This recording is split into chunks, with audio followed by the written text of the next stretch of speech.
Is everybody here? I think everyone is here that we're gonna get.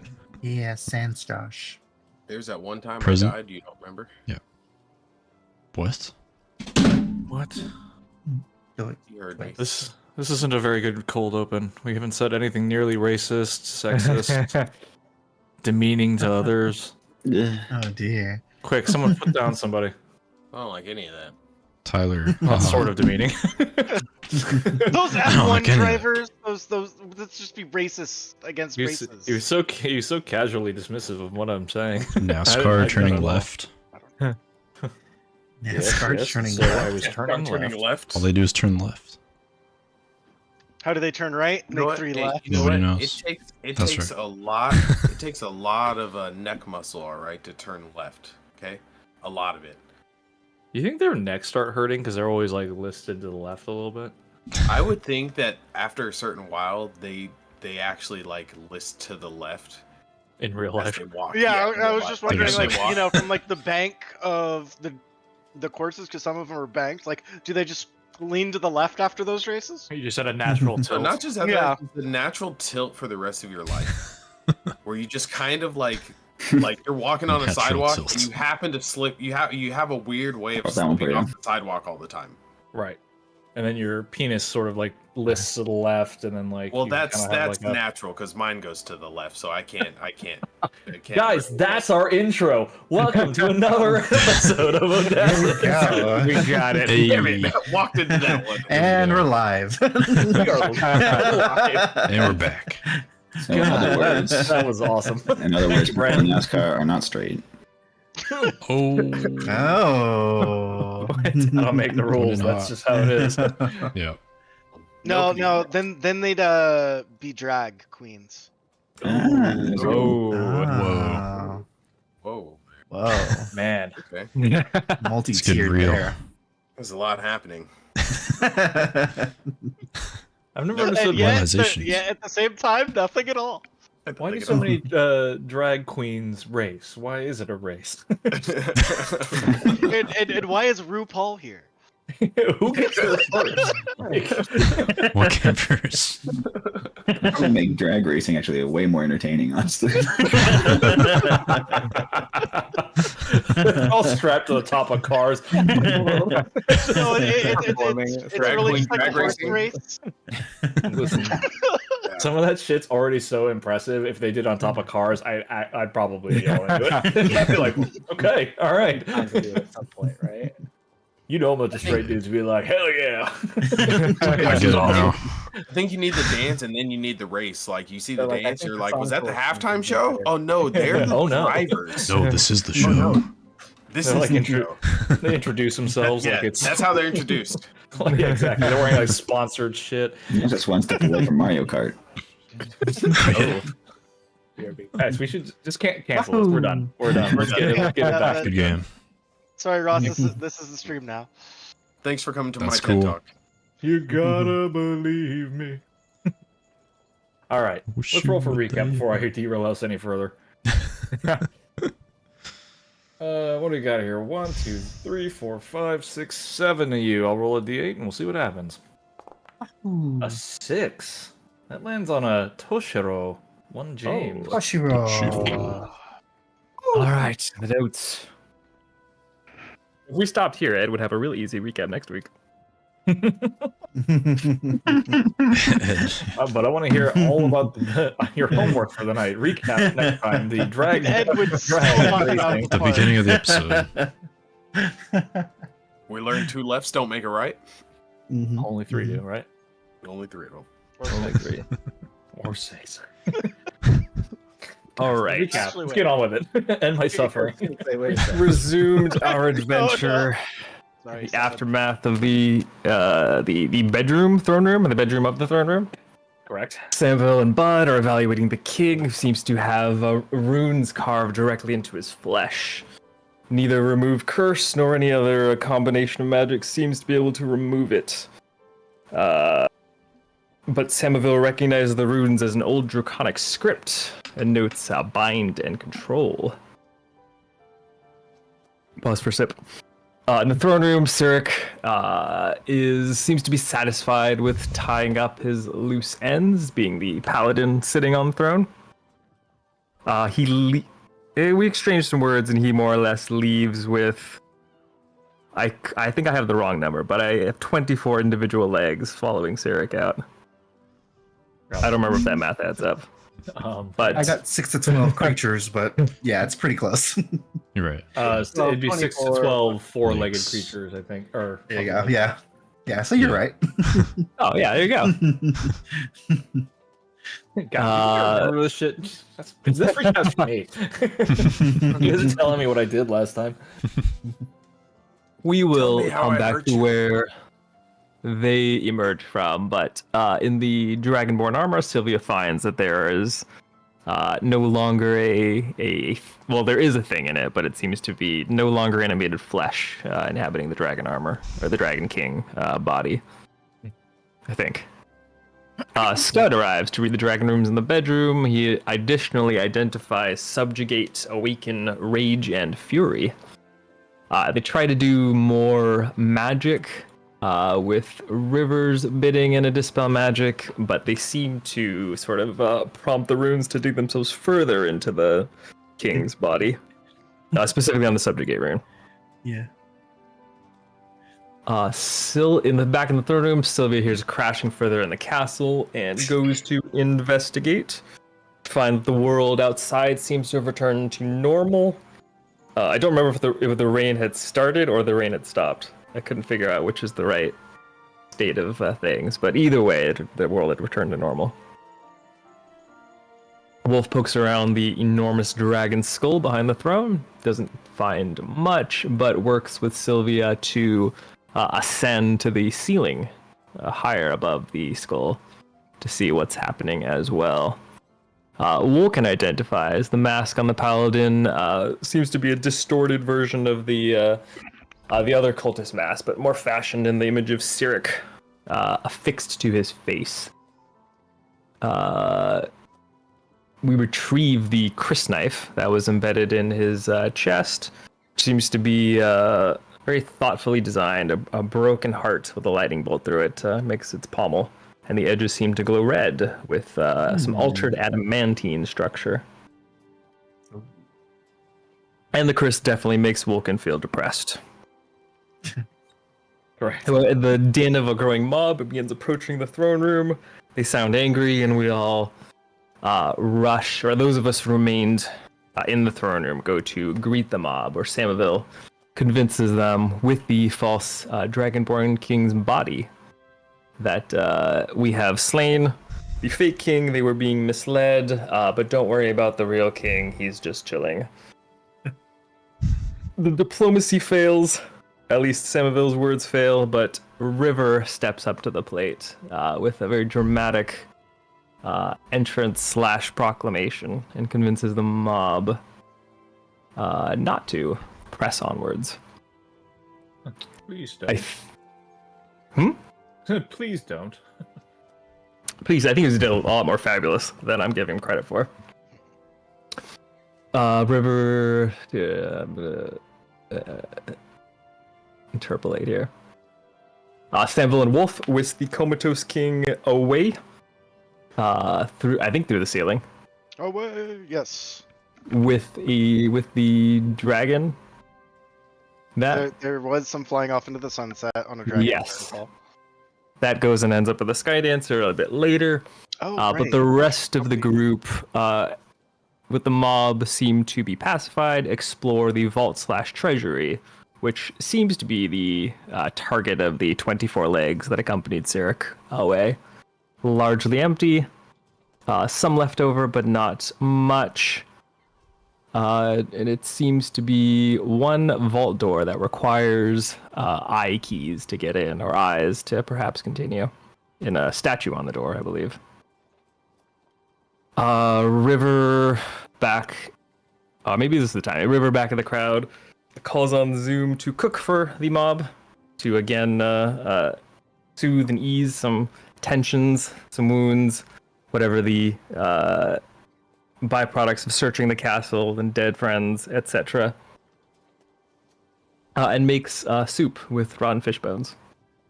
I think there's more to that, but I simplified it. Sylvia takes the eyes from the fake king, from the fake dragon king's body, and the spirit seems to emerge from it and into the sword that Sylvia took from its body earlier. Mm-hmm. The group convinces, the mob is convinced to go eat in the dining area, and Samville gives the all clear that the king has been successfully spirited away. I believe Sylvie goes on another side quest and finds out how the kids died in a random room before running into peasants who were in agony, having found the acid elemental previously. Yeah, with Cass. With Cass. Skipping. Wolf returns to the Sky Dancer, but has to convince Foz that he is not dangerous despite arriving on a random dragon with a couple, I don't know if it's 2 dead bodies or 1 dead body. But at least He's not only dead body. mostly dead. Wolf does find he cannot say the phrase aspect of Merkel, but does eventually remember Siric's name. And Blurg doesn't know if he can help, but begins to acquaint himself with the king's body. Back at the castle, we as the Avengers of Fate and representatives of the former or understanding of the guild convince the city that we are trustworthy. And largely the city does not even seem to know that there is a cultist army incoming. We set out on various scouting plans, but largely centers around Rivers scrying magic upon Yumi to figure out where the army might be. With his magic eye, he spots Yumi at a camp in the night, and on the opposite side, Yumi spies his spying eye, and bids River to follow him, shows him the entirety of the army, where no sin-born creatures are visible, just a mass of soldiers, prisoners, and people, some chained up, and bids I shall see you soon. River also scries for Scroob, finds Scroob talking to the Juice Master, who we last thought was dead at the hands of Kaz, but it is appear to be Myth, who notes that they will have to take their search elsewhere, through the Underdark, maybe perhaps being led by she, searching again for the artifacts, which we know are to kill the Lady of Pain. Myth also seems to be in possession of the or a Staff of the Hollow, and very blighted with the same corruption that Cass and Bud have. My notes end with Scroob cowering in a corner. Soon, very soon. End scene. That's correct. Nice. Go ahead and grant yourself inspiration if you don't already have it for that wonderful recap. Dunk it. Yeah. Jog my memory. Was that all? River, did we end there? Or did I give you something else after that?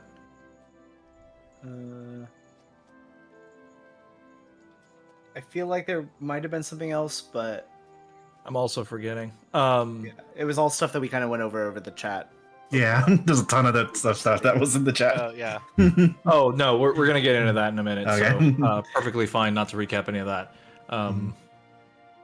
The only thing I will add is that Thule, the Echo Knight fighter that was amongst that group, was nowhere to be seen. And though she was not visible to the eye, you did catch sight of spores indicating that he might be in the room or something along those lines. I really thought there was something else, but I guess we're just gonna have to go without it. Yes, grant yourself inspiration. Yeah. I think Sorry, go ahead. the thing we did was the scene with Myth and them.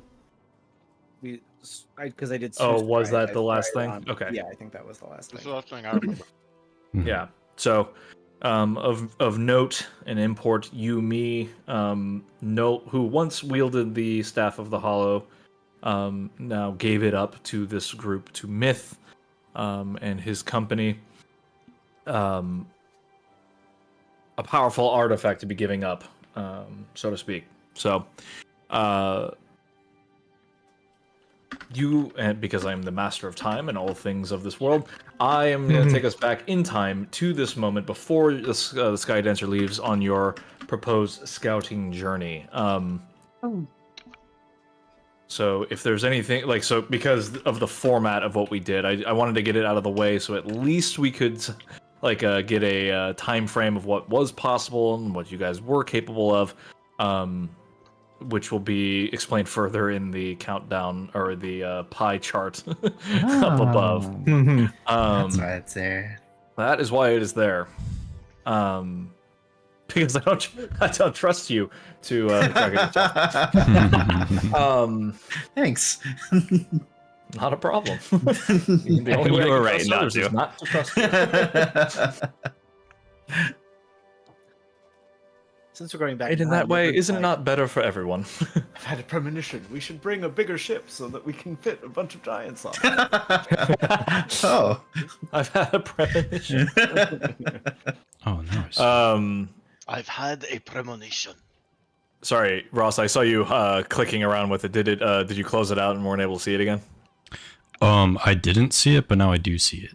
Okay. It's like So- over the chat on my screen. Yeah, You that's can move where around. it was, but yeah. You should see I got a days remaining text at the top of that thing. If you hover over it, if you click and hold, you can drag it around to whatever place you want. You can also close it, I think. So, not to worry. Oh yeah, you double click. You'll notice as I click, it Ah. appeared Oh yeah. Um, on Ross's screen. It is Yep. now one red. And oh, I don't know There. why. Okay. I'm watching the stream and it's just disappearing on. Hey, it kind of Ross's flickered a side. bit for me. So it disappears for me and it shows for you guys when you click it. Here, don't click anything. Okay. Hang on. All the things. Okay, I see it. Click the things.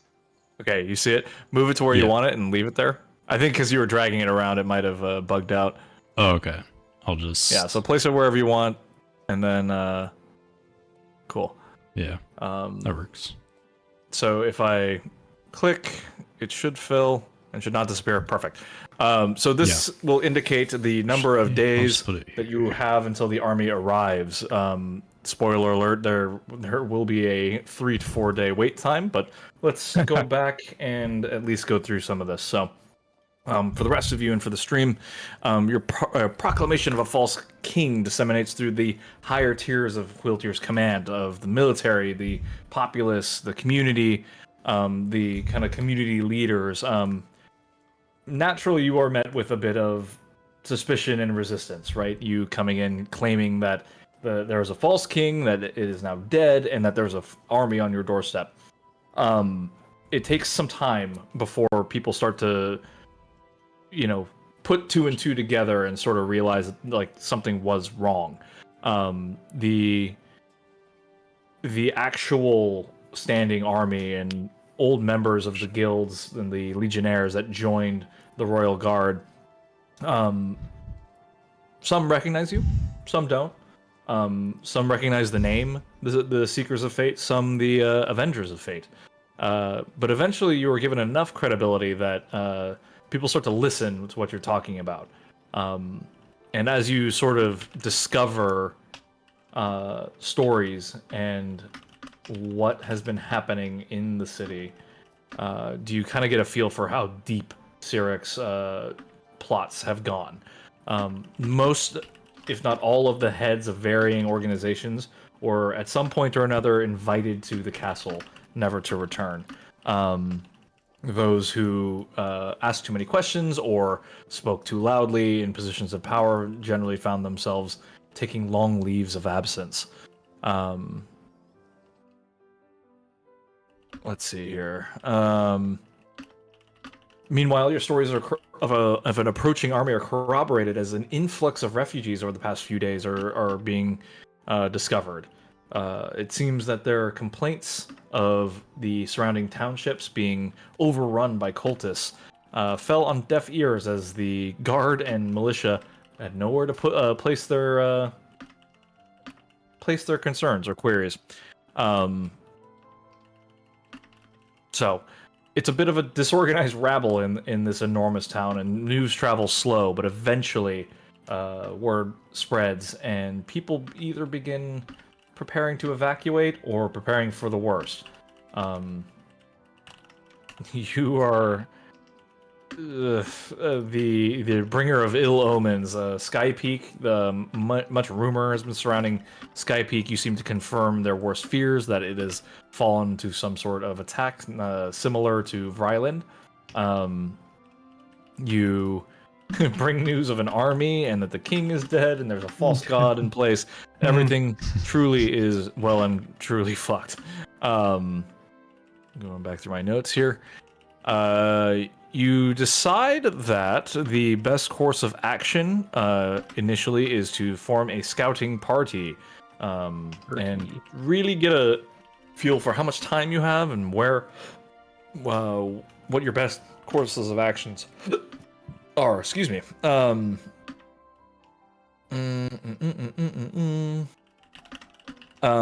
Military broken up into several divisions based up mostly off of job and rank.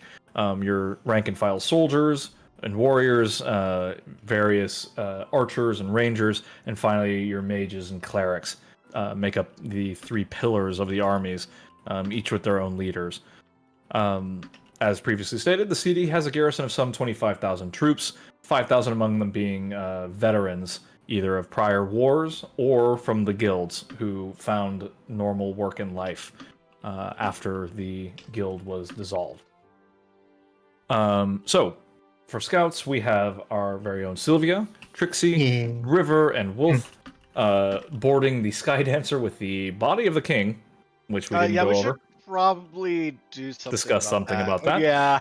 Especially because you're the public, or well, the public. Some of the guard is a contingent of guards are joining you. Among them, 8 warriors, 8 rangers, and a mage and cleric who are joining mostly for just utility. As you guys prepare to leave, the floor is yours. What would you like to do with the king? I mean, I think the idea that we needed to spirit him away was just in case the mob went and like Tried to kill him. Yeah. tried to murder. I mean, we should get him some sort of heavy. Yeah. I want to say medical attention, but that might not be the right word. Could Spiritual attendance. Yeah. yeah. And Any like I think we had supernatural healers? yeah we had entertained the idea of bringing him to Dunhollow. Is that Yeah. essentially thing? I'm not quite as familiar. So it was Would that be- discussed. The idea yeah. was floated to go to Dunhollow, either to drop off the king with the Outfallen or to recruit the Outfallen into joining your cause. But it was decided that that would be done after whatever scouting mission, as it was sort of on the way. But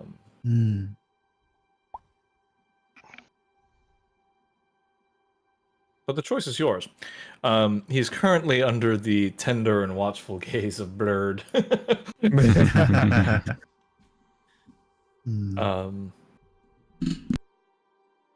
So if you'd like to check in with him first, or if you'd just like to make a group decision, now is the time. I imagine this is like before we've set off, so the whole party can. Yes, we Discuss, I are imagine. moving ourselves back in time prior to your departure. Okay. Gotcha. Yeah.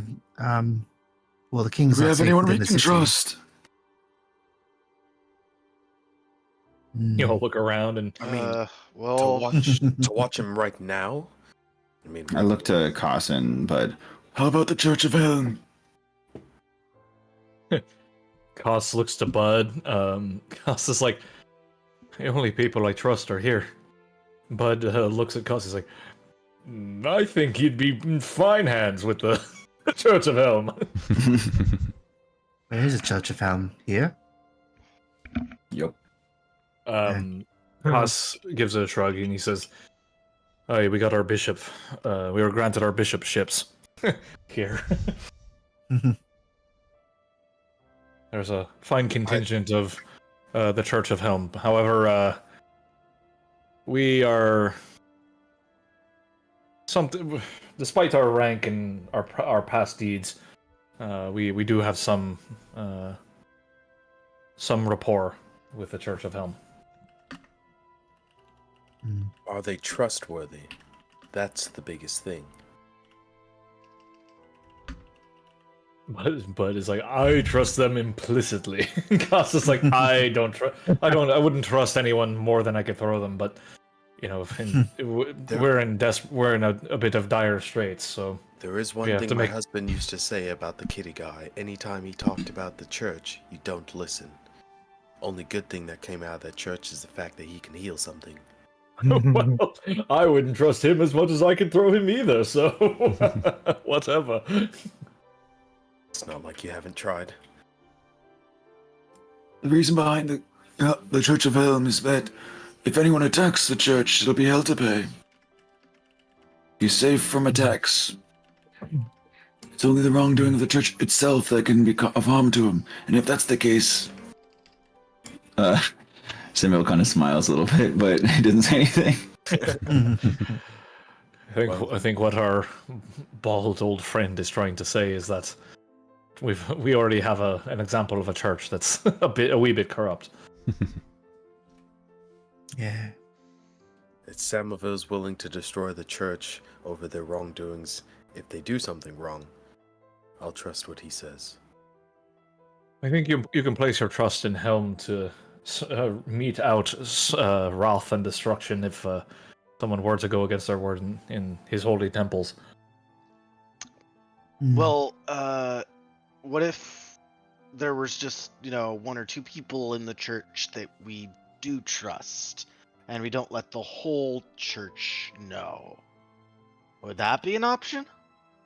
I assume you know some people in the church higher ups that you do.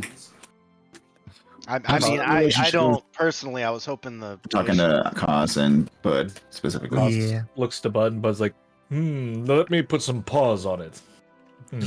He's like, I think I do know someone that could help. He's turning a little more fairy the longer I go at him. Yeah. I think there's a wee fairy in all of us. Who are you? Mine always comes out during D&D. I wonder what that says about me. But just D&D dildos and douchebags. So that's right. All for me. All for one and one for me.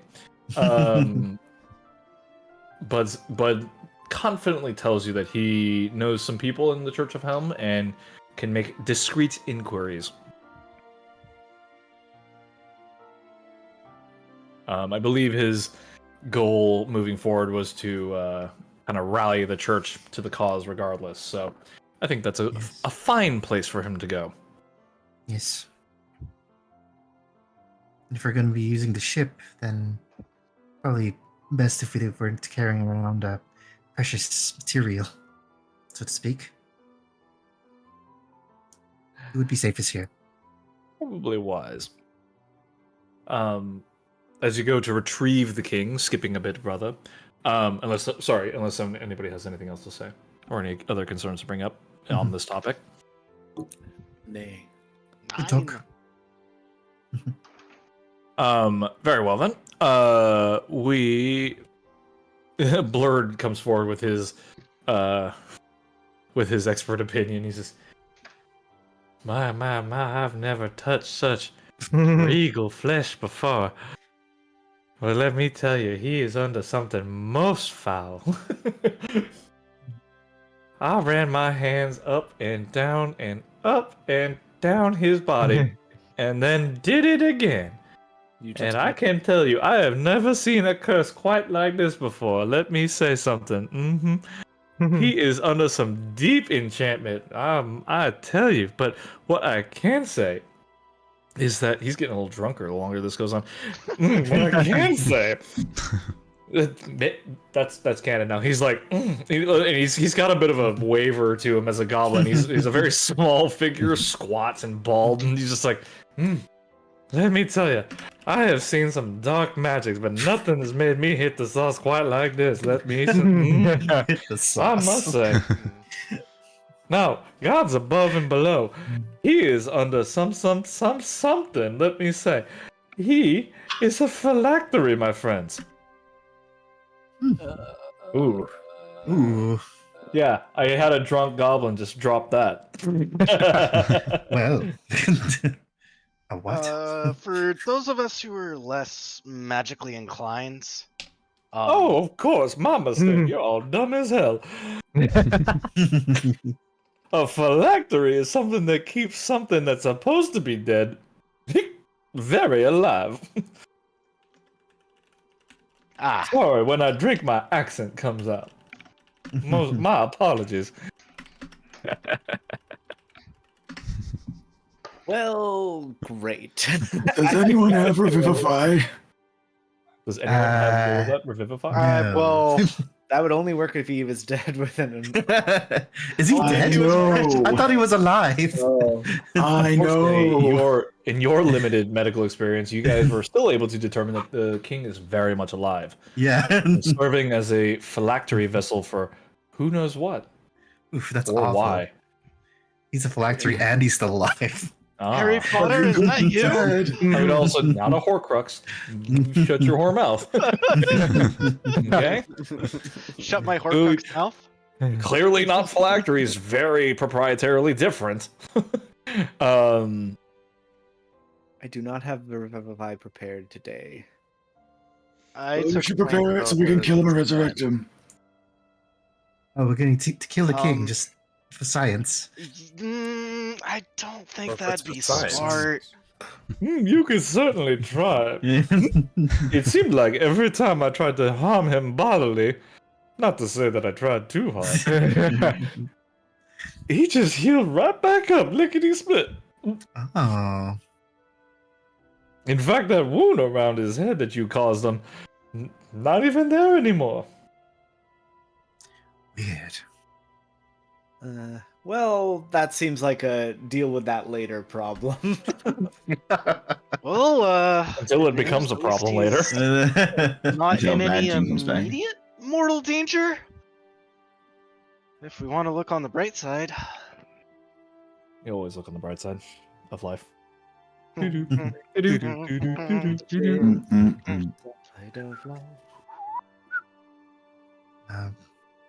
Right. What would you guys like to do? Well, we're leaving him with the Church of Helm, yes? That's even given that information. We can, if you guys wish to skip a bit, we can find a place for him amongst the Church of Helm. I won't even have Bud necessarily. He gets a ruby roll for that. He gets a ruby. Like a ruby roll. Tell me more. Hang on.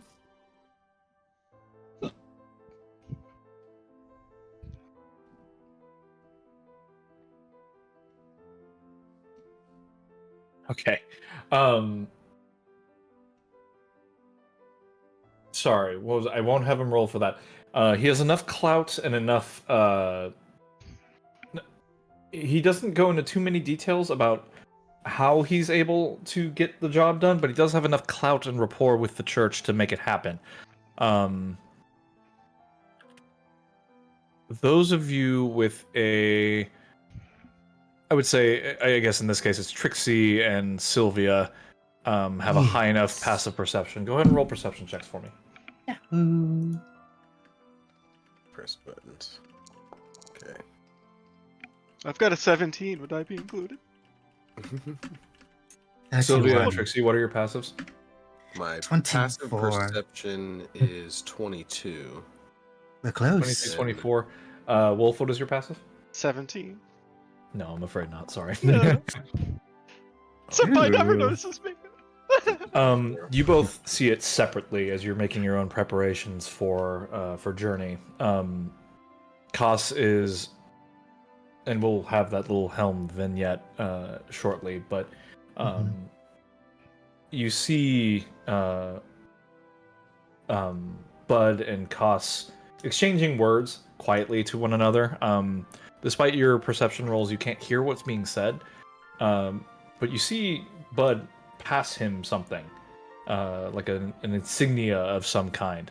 Koss looks surprised by his demeanor, despite being covered and whatnot. But whatever Bud hands him, Cuss looks for some sort of confirmation, and Bud just nods and taps his chest. And he walks off with one of Bud's classic cheeky grins and a slap on Cassa's shoulder, and he's off. But the king has been spirited away for the time being. That vignette. So, Cass rather reluctantly hands over his helmet, which mechanically speaking is a watchful helm, which grants advantage on perception checks and the see invisibility spell once per dawn.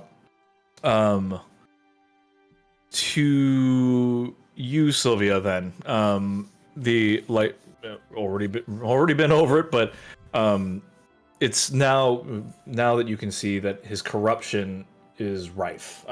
Where before he mostly just wears either a mask or a hood or a helmet in mixed company and others. He rarely shows his face for one reason or another. You haven't really gotten a chance to know him. Things have been sort of chaotic since Skypeak. Yeah. To say the least. I was trying to go back through my notes and like, what have you guys done lately? It's been a day. Skypeak has fallen. You guys have killed the king. Wiltier's under attack. Yeah. Shit's fun. Brief introductions. Brief introductions. We're off to the races. Probably kill you in the morning. Get some sleep.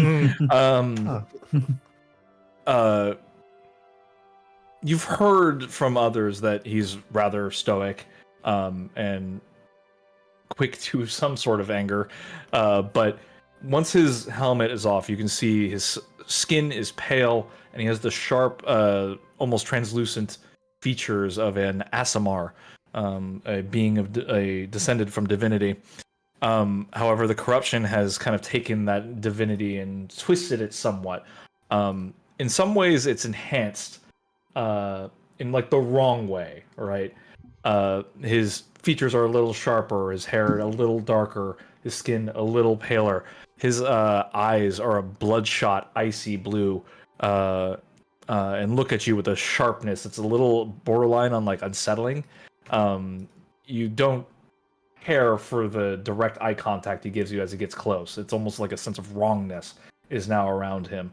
And given his vocation and the type of paladin he is, that sort of like chills you a bit and almost roots you to the spot, but you're able to shake it off. But as stated previously, he expects its safe return, as well as yours, and hands you the helm. And I'll take it reluctantly, just given the observations that have yet been said. And kind of look him over, avoiding eye contact, just given everything and what I have come to understand, what little I know about him. Sounds good. And I'll just kind of look him over and just say, your helm is in good hands. You have my word. Do you look for anything in particular as you give him a once over? You are rather perceptive. I'll just give him a once over since he didn't take off his helm before. Given that he has a sense of undeath about him, is there a way that I could like spot like what may have killed him? Like, is there a wound or something? So strangely, there are no visible wounds. The touch of and I'm saying this mostly because you've seen a glimpse of his magic, and what ails him. He's not an undead creature, but the corruption does give these sorts of like familial signs, I guess, to the undead families. Go ahead and roll in. I'd either say an Arcana or a religion check. How about that? Yeah. I'll do a little bit of Arcana, since Sure. if I can gather any magics from it. Dirty 20. Magic. So some of it is it's a mixed bag. From what you've been able to gather from the rest of the crew, he's had a bit of a run-in with one of the Sin-born goddesses, the bride of Lathander. Your knowledge of the Sinborn gods is that their names have been lost. Their names and their vocations, their domains have been lost to time.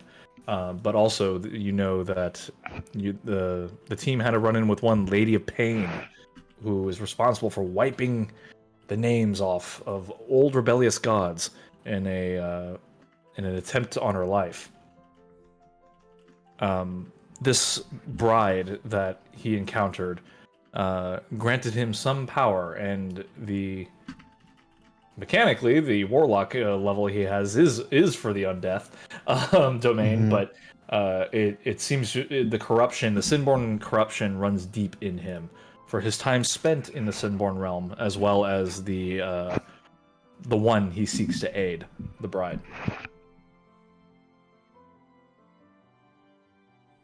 It's a strange dichotomy, given that he is still a firm follower of Helm. That much is very clearly written across his affect, and nothing seems to stray him from his path.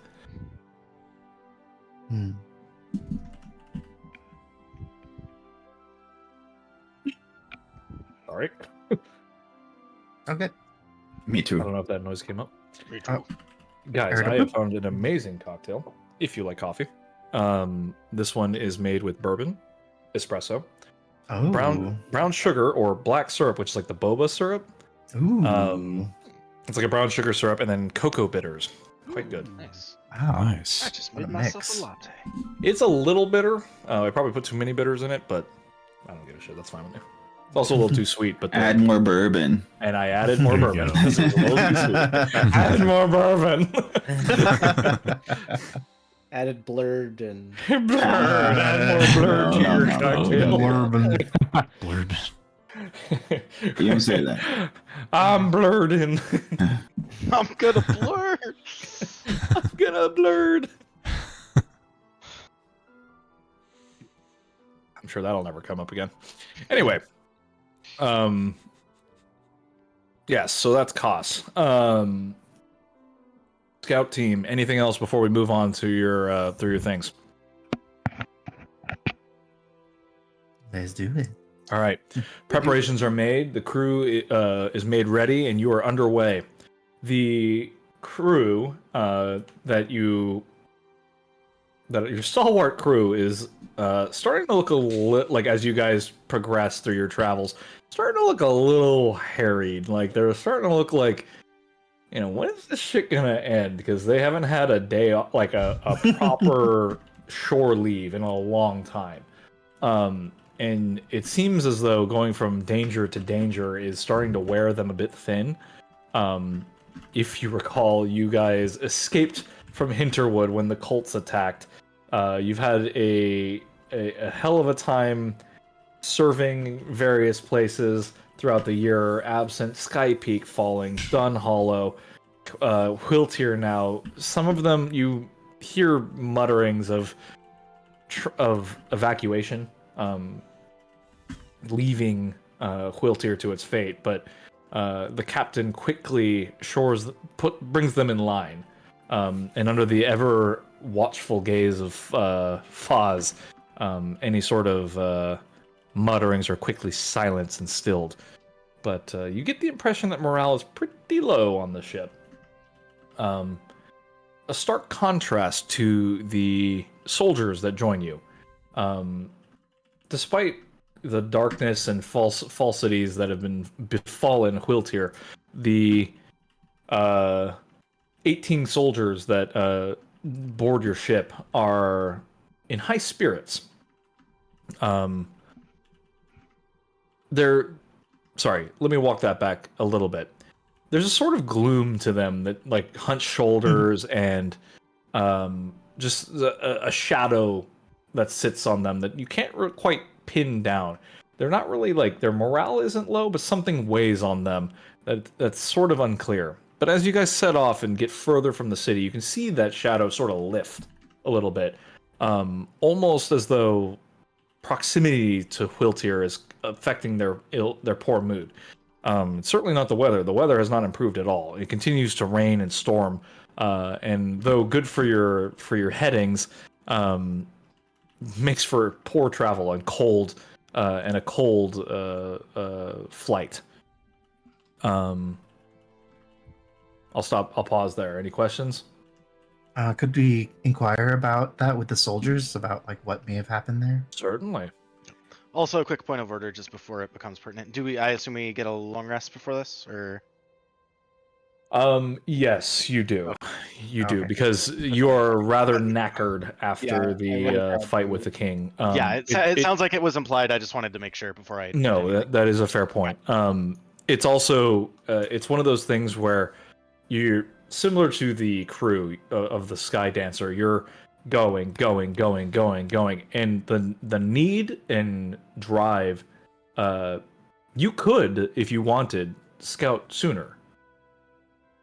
You don't have to rest. No, because River would have to rest because he doesn't have find the path. He doesn't have any spell slots. That's fine. Yeah. It's I would've becoming voted to vote. The rest is well. less. The rest is less one of convenience and more of need. Yeah. Yeah. To go Both now would to risk exhaustion going on. and yes, literally you've had a trying 24 hours, and it's starting to take its toll. So you have a restless long rest, and similarly, I would even go so far to say is that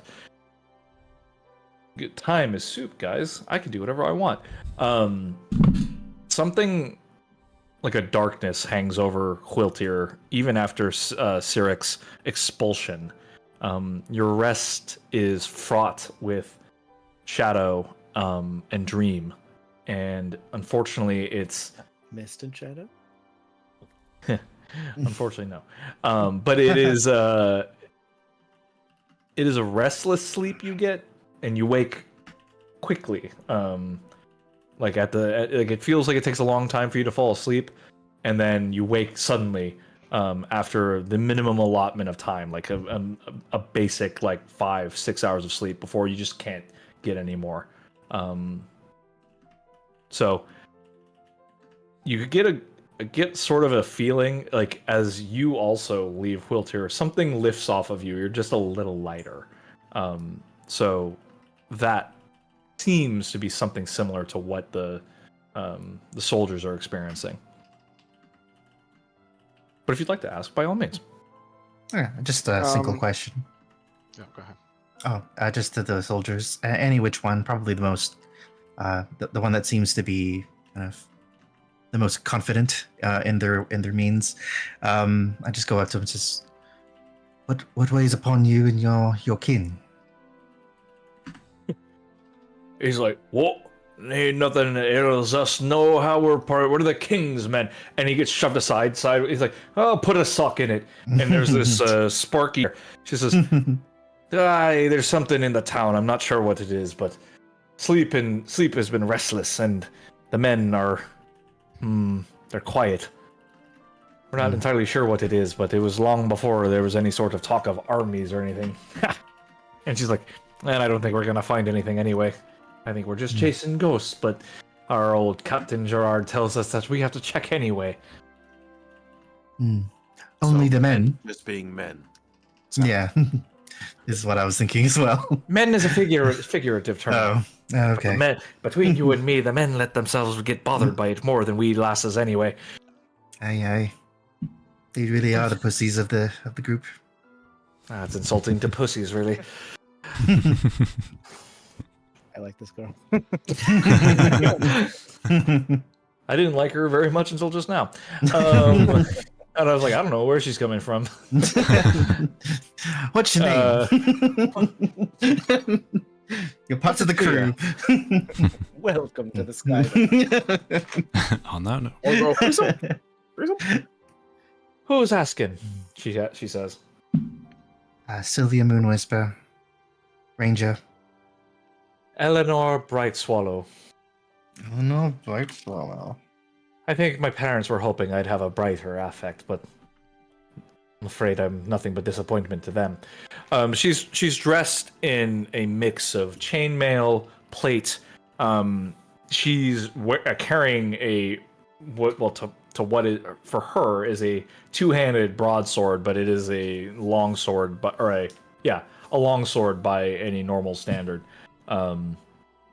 She has a scar running across one cheek, like from the temple to cheek, all the way down past her chin.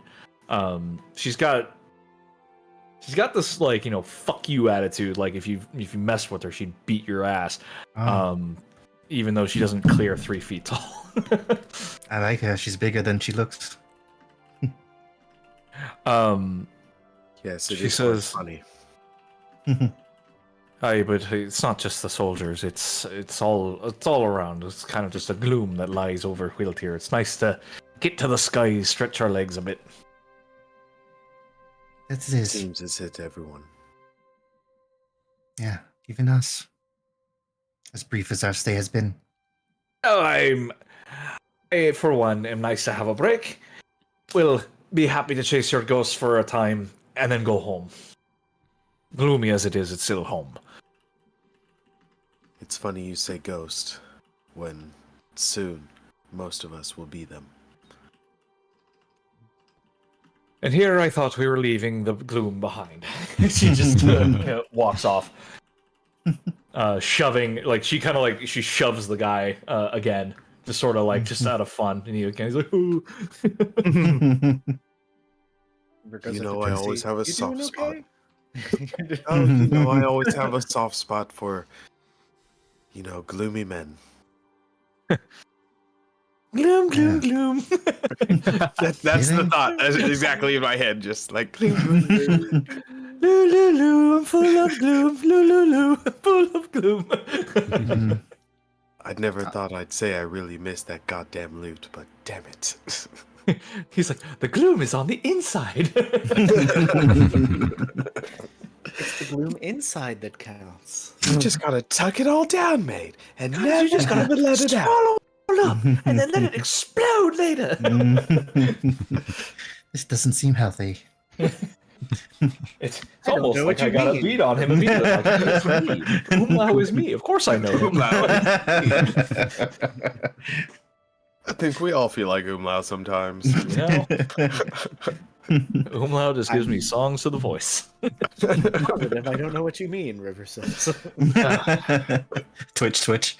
I know which character is me, but Umlau is my spirit animal. Well, you know, to say that Umlau's in a little bit of all of you is just, you know, that's hard talking. Right. All right. Not me. He's disgusting. All right. Moving right along. Any other questions for the crew, for the anything? Soldiers. All right. Shall we head off? We shall.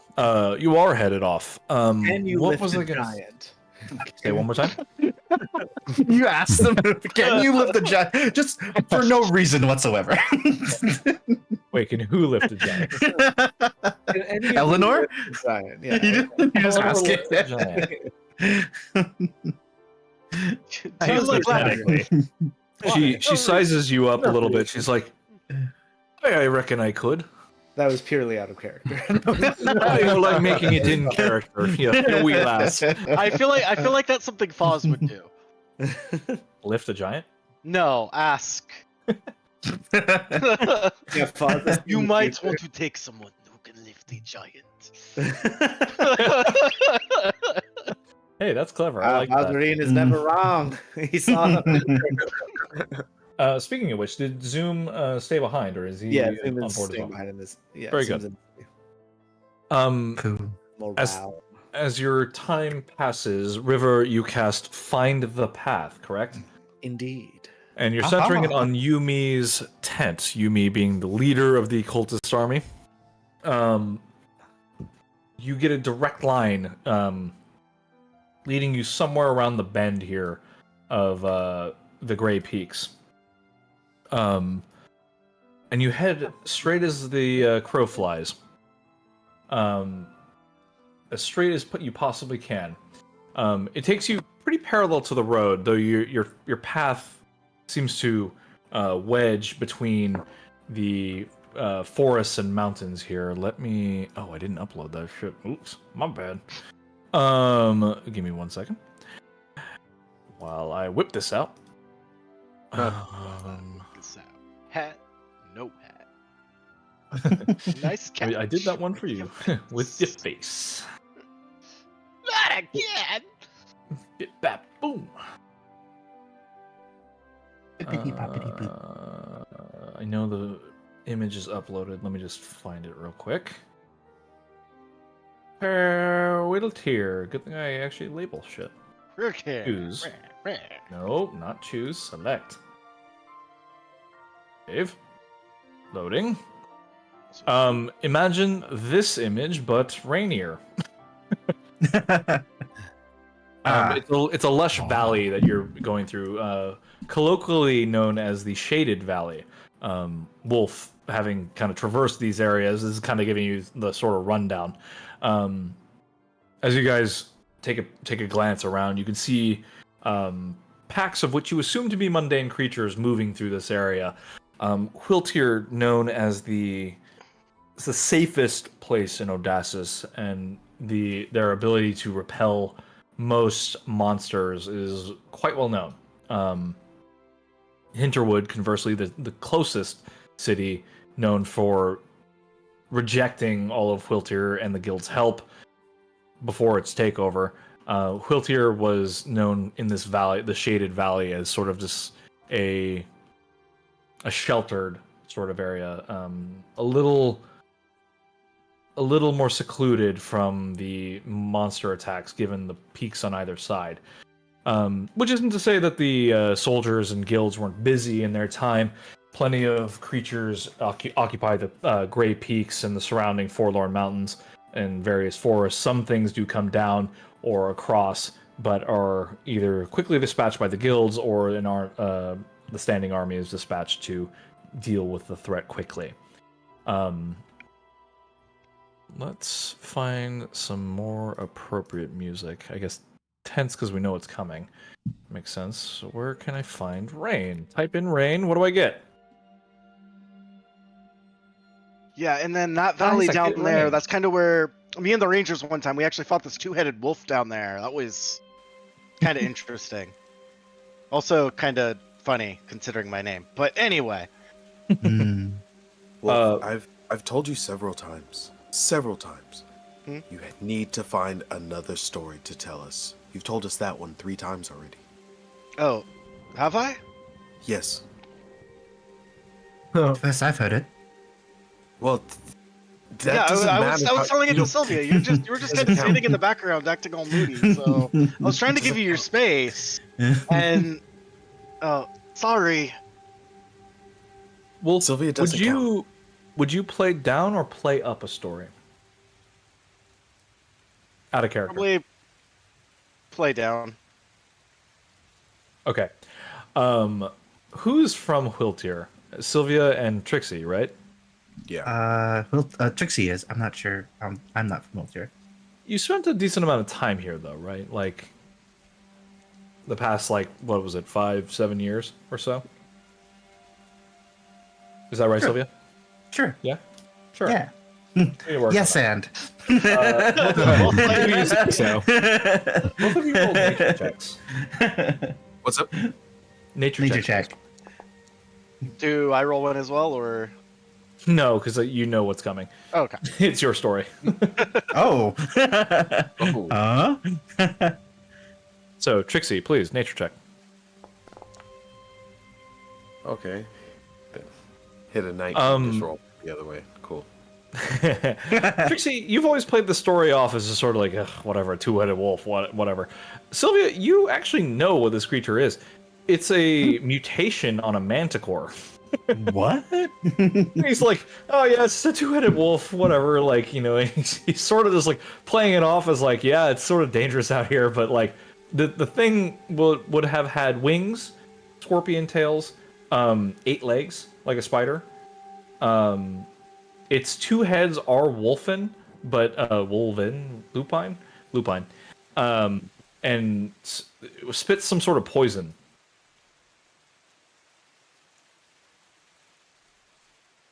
Wait. So then. Wait. So you're from that? That's how you got your name? I'm talking to Wolf. Yeah, kind of. I mean, before I just kind of had some sort of designation. I kind of liked Wolf a lot better. Well, at least that's what everybody around in my company called me, at least, and it just kind of stuck. Curious. I also had some like spider legs and a couple of like stinger tails, but it was mostly Wolven. And that's a yes and. Yeah. Honestly, this whole backstory thing completely improv. I was trying to find time for Matt.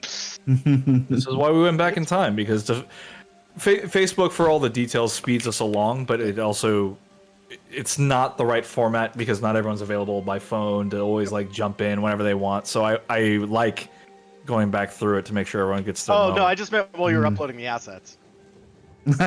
Whoa. Whoa. Oh yeah, I'm gonna go find that right now. Oh man, I'm running out of time. I guess I just gotta keep going. Okay, so let's run down the list of what I got here. That's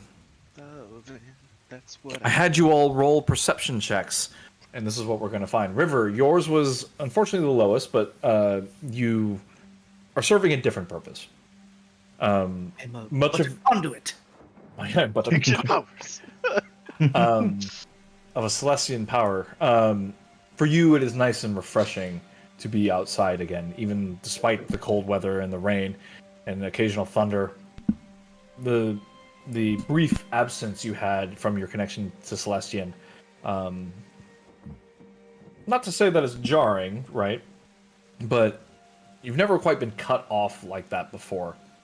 Even in the Underdark, you still have a brief, or not even brief, but like a subdued connection to him somehow. But to be in Hwiltyr's... Who did I lose? Okay. To be in Hwiltyr's castle and have no connection whatsoever was a lot. Was very empty. So even despite covered by cloud and not a star in the sky that you can tell, it is still a comfort to be outdoors. Most of your concentration is spent on your Find the Path spell. As previously stated, the time you do get to spend searching, you indicate that you are running parallel to the road and the mountain range. So you're sort of like inset here, taking a sweeping path through the area. There is little to deter your path, despite the wind. The magic of the ship seems to carve and use this wind to your advantage regardless. But you fly close to the roots of the Grey Peaks, and we move along to Sylvia. You are first to spot the scouts between the trees. We'll say I hold shift and I'm trying to like just get you guys between the grid. There you go. You're in a roughly that spot. Can I like shrink this token? Hang on. Token is fucking huge for the grid. Can I? Yeah. I'm so awesome. Anyway, Small. you're roughly about there. It takes you the better part of half a day to get out to this point, despite your speed. Normally, this area is rough-ish terrain. The King's Road being the only one usually well guarded and maintained, well traversed, and therefore much safer. The surrounding wilderness, however, very rough. And for you, Wolf, you would know that like to keep it safe and policed is an effort. However, the Rangers of Hwiltyr are good at what they do. And actually, all three of you would, being familiar with Hwiltyr and all being Rangers. You know that while rough terrain, it is traversable. Gang, gang, gang, gang. Gang, gang. Yeah. You, with the right know-how and expertise, you are able to traverse it expertly. And so, Sylvia, you spot them first. Groups, three to four at a time, spread out. They clamber through the foliage a little inexpertly, but they do seem to where instead of what would take a delicate touch and something of a careful tread, they move as though like they kind of blast their way through it, push their way through.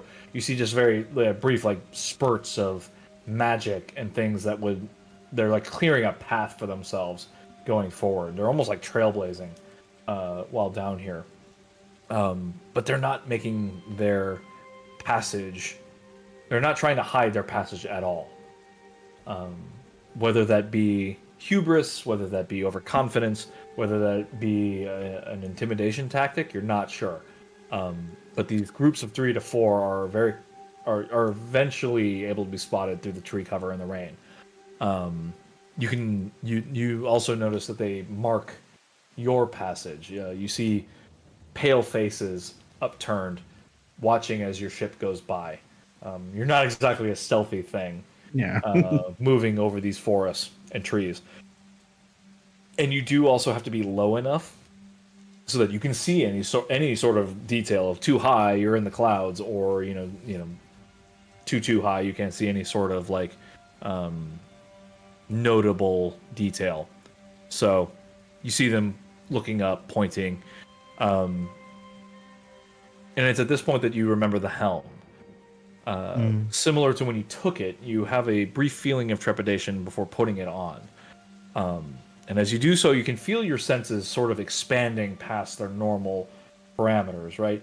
Your hearing's just a little sharper, your vision, your field of view, just a little wider. You've turned yourself up to like 280 or some shit. You got like the weird warping. It's almost like looking through a bent and cracked mirror. Like you've got these like big fractal panes that you're now looking through. It's almost like hexagonal, working your way around, but definitely not any sort of like symmetric geometry to it. As you take a second to get your bearings and take another look down, you feel the magic of the see invisibility spell go off, and you can see other creatures moving through the brush in addition to the 3 or 4 humanoids that are running there. Give me one sec here. See what we got.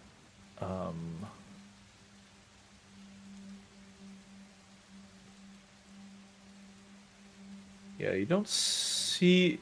It's hard to see them like for their full body shape, but the glimpses you do catch, they seem to run on all fours.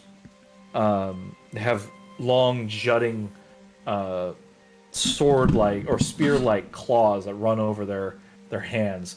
Like I said, they run on all fours, but like they're bent. Their legs are bent to a point where these spears don't impede their movements. They've got sharp claws, armored skin, very clearly matching the description of what a Sinborn creature would be.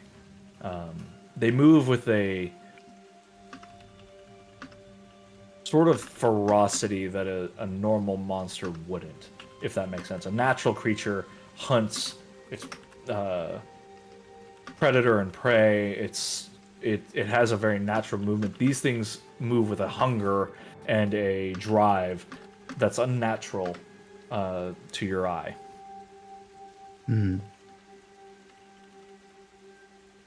Quick clarification question, Matt. Certainly. When Sylvia put on the helm, were the creatures originally invisible and then she was able to see them because of the helm? Yes. Or was it just better at looking? But you just yes, it is better at looking, but also allows for invisibility. Yeah, and they were invisible. They were invisible. Yeah. Oh, okay. Thank you. So we were able to spot the scouts. The helmet allowed for the Sinborn spot. Okay, got it. So yeah, they're moving with like a pack of creatures as well, clearly under their control. Otherwise, they would probably attack each other. But are they being... they being the scouts? Okay, yeah, the scouts and monsters. Perhaps that's why they're moving with such confidence, but it's unclear. Cool. I'll relay all of that information to everybody else as well. And I'm kind of inquire just because it's a new thing for me within this group. But to everybody, have you fought with Sinborn before? Indeed. River will regale Sylvia with tales of our Sinborn battles. Which ones? All the ones River has done. He fought with some Sinborn in the Sinborn realm. I tell her about the ones with the ones we've done and the ones that Umlau's been part of. And if you want to Fair know enough. more, watch the pod. Or watch Specifically, episodes. If you want to know more, be sure to like and subscribe. Ross Fisk. on youtube.com/rossfisk. ROSSFISK. You want to get fist? They Well, Fiskio. Anyway. feel fisky all day. River and Trixie regale you with tales of creatures beyond imagination. They sort of are akin to demons, but something a little more natural, a little more wrong. They have a tendency to. Trixie tells you of a tale of when Umlau encountered a Sinborn scourge, which bit off the head of its prey and turned it into a thrall. They tend to be insectoid, star abominations, plated, corrupted beings. And as they tell you this, you've seen some of these things with Kas. There are various forms he'll take with, where he will grow some of these plates to increase his armor. He'll grow wings, skeletal wings, which not uncommon for Aasimar, but they trail like stars and inky night. Their corruption runs deeper for something that you've never quite encountered before. Demons tend to be like chaotic beings of fire, but like have very set rules to them. These creatures sound numerous, varied, and dangerous.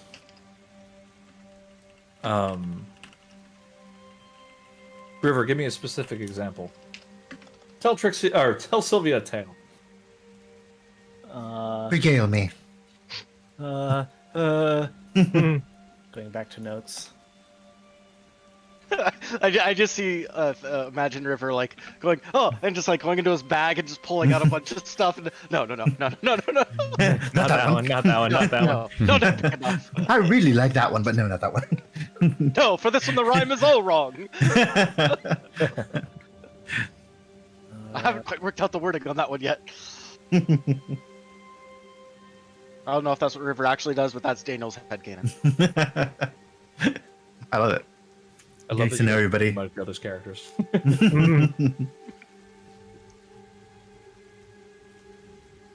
Work on it. Some Petra the Bull, captain of the Sky Dancer. Yes, that she is. What? The pilot, not so much the captain.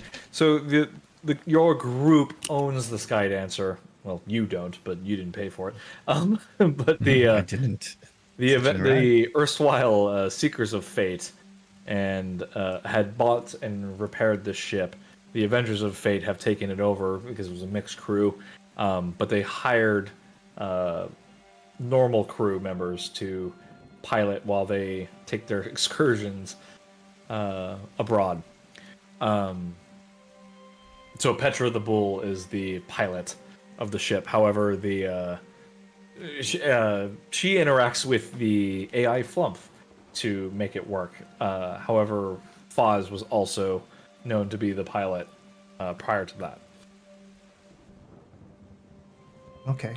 River, if you can't find something, no worries. I will move on in the meantime, but let me know when you got something.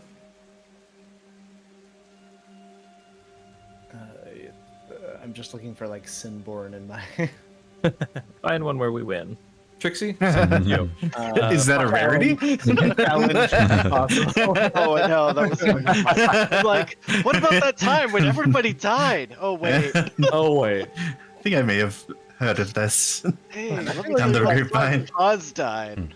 The only real time Rivers actually encountered Sinborn was when we went to the Realm of Sin, which is, pretty crazy. It's pretty big, yeah. Yeah, I think Trixie was there when you guys went to the Realm of Sin.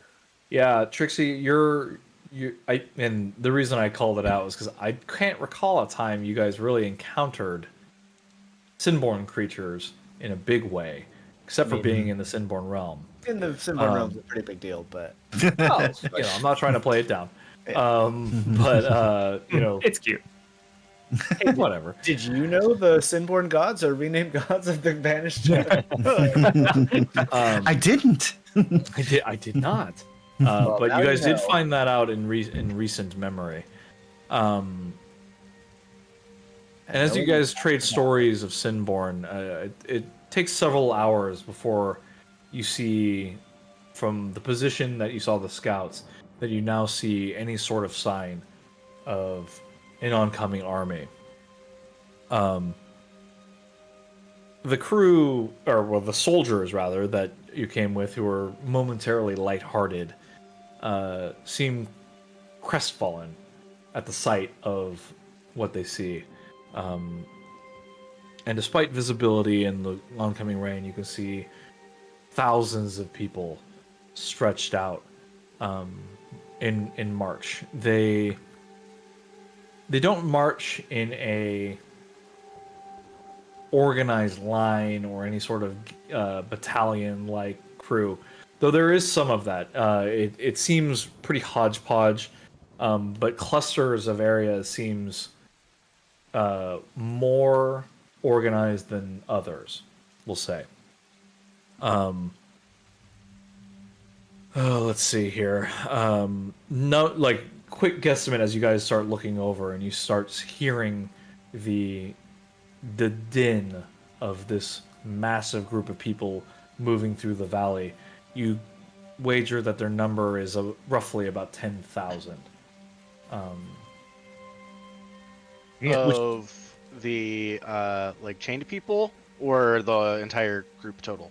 The entire group total, the army, seems to number 10,000 strong. Okay. Which, to your 25 and Quilt here, is momentarily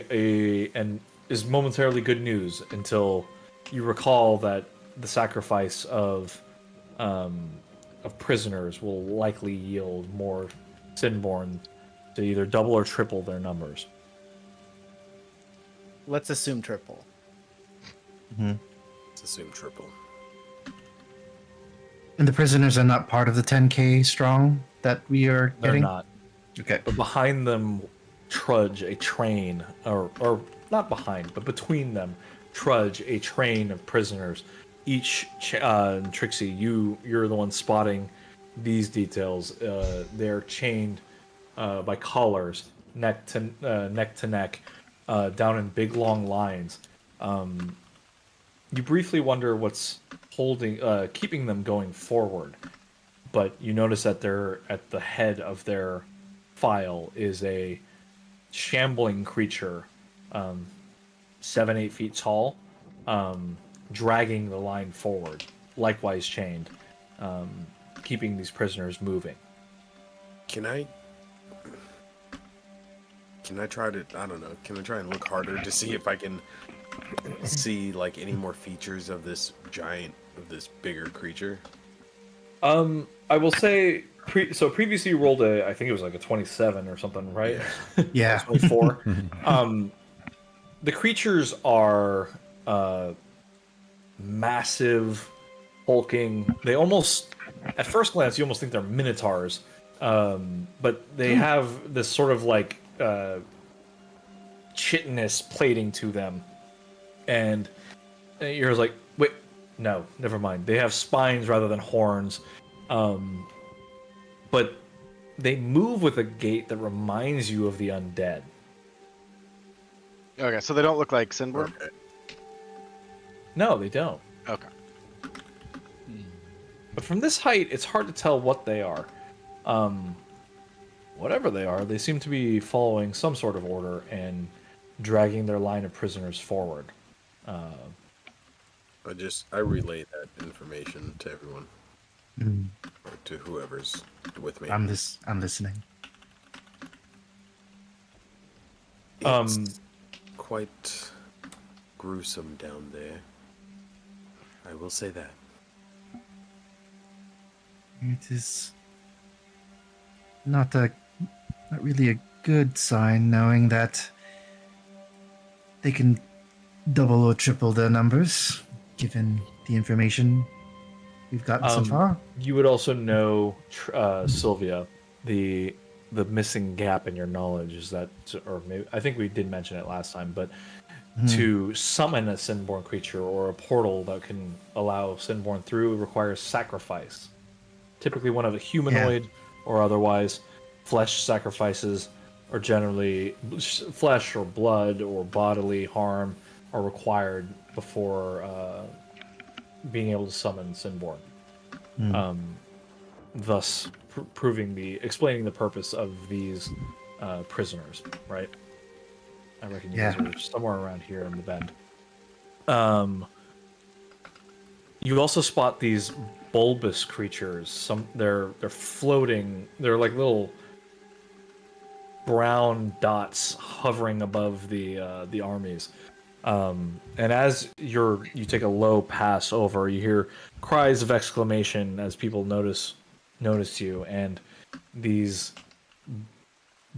orbs, these bulbous things, start giving a low groan of alarm, alerting the armies to your presence. But the number in the hundreds. Higher. Sorry, say again. I said we might want to move a bit higher. Doesn't seem like this is a good altitude. Well, altitude for detail is here, but still a safety concern. Yeah. Let's pull out when we get a chance. Yeah. Were there any other details you guys wanted to keep an eye out for? Anything specific? Are we able to spot the script? Well, I assume we get a description of Yimu, but do we spot him in any way amongst the crowd? Hard to say. Okay. To spot a singular figure in this mass would be quite difficult. Okay.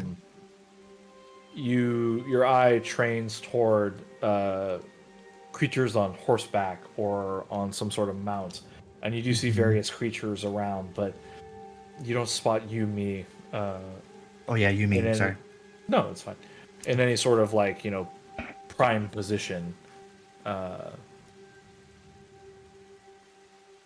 So you assume he's traveling amongst them somehow. Okay. Cool. Well, let's get out of here. Anyone else? Very good. As you begin your ascent, you're assailed by lightning and a bit of thunder. The rain lets up as you begin climbing up and out of the clouds. You parallel and fly through the Great Peaks to make your return journey, which is when Wolf spots along the crests of the peaks. He spots and almost misses the flashes of fire and lightning and the telltale sign of spellfire.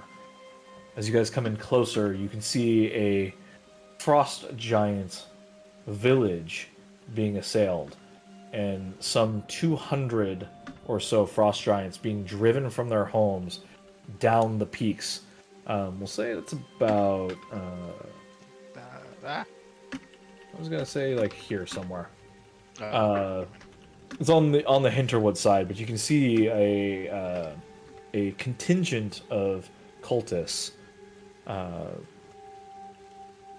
blasting apart this village and you can see burning huts, caves full of some sort of acrid smoke. Great bodies lie bleeding in the snow, charred, bloodied, broken, bruised. It's clear that they've killed a great number of giants to drive them in their wake. you can see an avalanche starting as the frost giants start hammering their way in fright and fear. Any who turn to fight or retaliate are struck down by continued spellfire. And I would say that the mood of the cultists is one of raucous joy. It almost looks like they're celebrating something as they burn the village to the ground and drive the frost giants forth. Every time the frost giants look like they're about to stop or rest, the cultists descend upon them, driving them again. They seem to be narrowing them down in a particular direction, hedging off other paths of escape. About how many strong do the cultists seem from what I can see? Quick glance, 2 or 3 to one, each frost giant. Like 600-ish? 600 to 1,000. Okay. They're quite the mob. Like I said, you would assume this close to Hinterwood that they braved the passages through the snow to get to the giants this way and drive them forth. Question. Answer. Are there any are they like going through like a pass or anything? Basically, like, would it be possible to kind of park the Skydancer somewhere and maybe start an avalanche somewhere to kind of like head them off and give the giants some room to escape?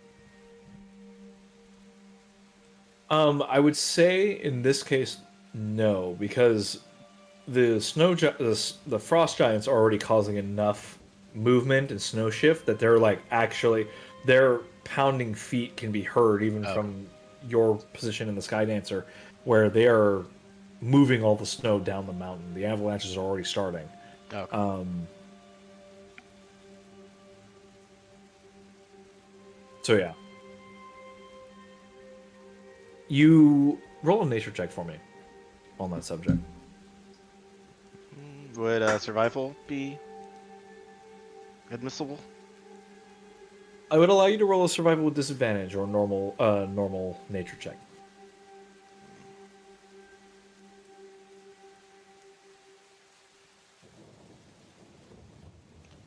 Let's risk it for the biscuit. Not bad. Given the amount of snowpack here and the avalanches being caused, and even more so the rain that's coming, in a couple days maybe there'd be another avalanche. But you reckon that like what they're disturbing now is like has been caused by the continued rainfall in the area, or the ceaseless rain so far, but you're not sure it'll work this time. Okay. There doesn't seem to be anything terrain-wise around that we might use, like kind of.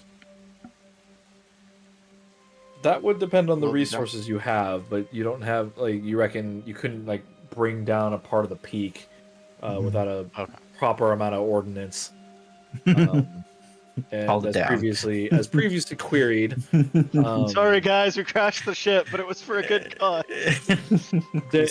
When you inquire in with Dangle Pangle, he doesn't have enough alchemist fire to really make that sort of explosion, if that makes sense. He needs time, preparation, materials, and this ship does not have the sort of equipment involved. Yes. Looks like we'll need to re-equip a new stratagem. Back to home it is. Yeah, but we should. Our way of life. I jump off. No. Dun, dun, dun, dun. Dun, dun, dun. Hey man, I can get a fly speed. I can do that. Really? Shit. I can give myself a fly speed and slow my. Oh yeah, you did that. Oh yeah, I forgot. So I'll totally hell dive. So you totally could hell dive. No cap. Yeah. No cap. On that note, you hear Eleanor saying, I've flown on ships before that have alchemy labs and the such. I'll talk to the captain when I return. Maybe we can retrofit you for more than you're capable of currently. Might be good for when the battle begins. Yeah. She Maybe some looks ballista more as serious well? than you saw her before, and she says, I reckon you're right.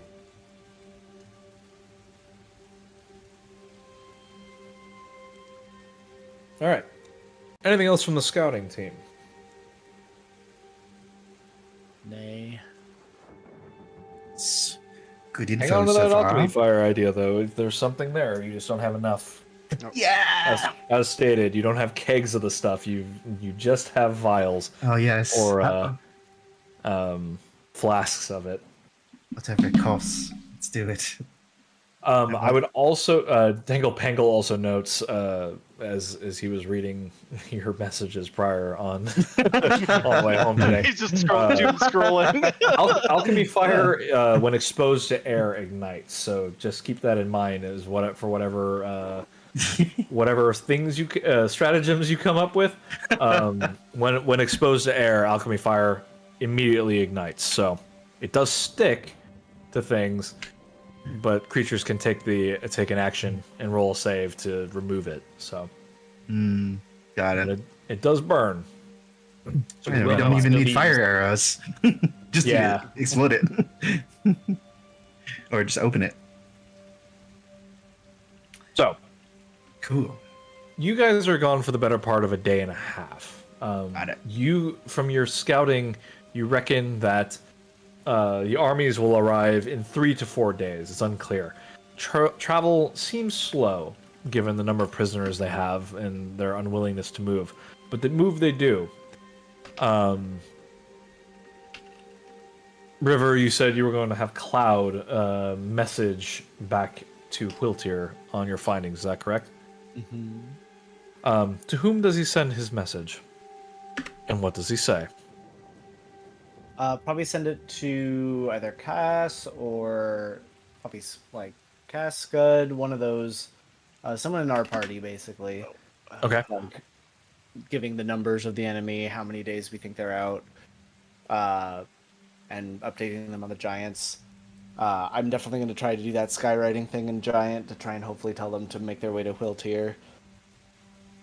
And so to let like them know if they see like giants coming in, like let them in the gates, sort of thing. Wait, are you skywriting for the giants or for the guards in Whiltier? I'm skywriting for the giants. So Okay. To the giants, saying like, "Hey, make your way to Whiltier. Like, we're defending against this army that's assailing you." Can you post the details of Skywrite, please? It should be in the chat, so I think I had done it recently. Well, in that chat, but yeah, I've got a lot of windows open, so. Let's see. Skywrite.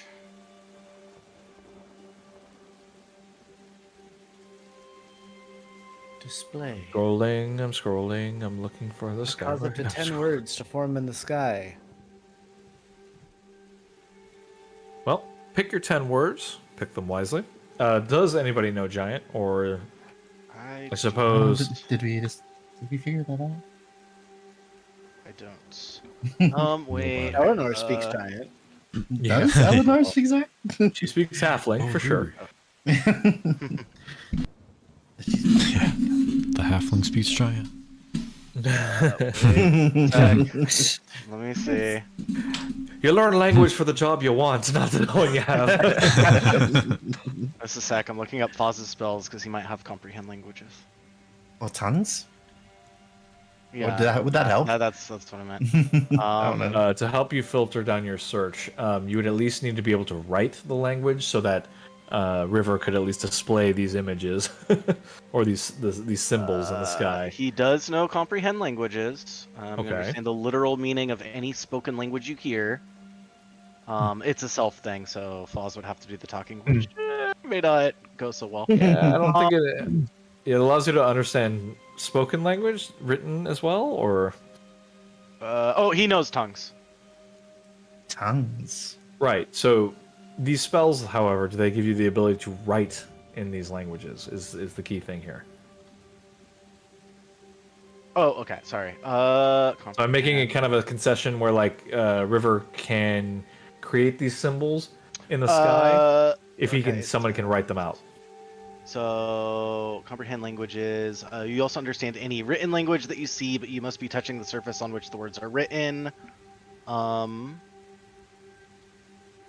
Yeah, so it You have doesn't to say you see like it? know the language. It's like you can read it if it's there. Fair enough, if it's there.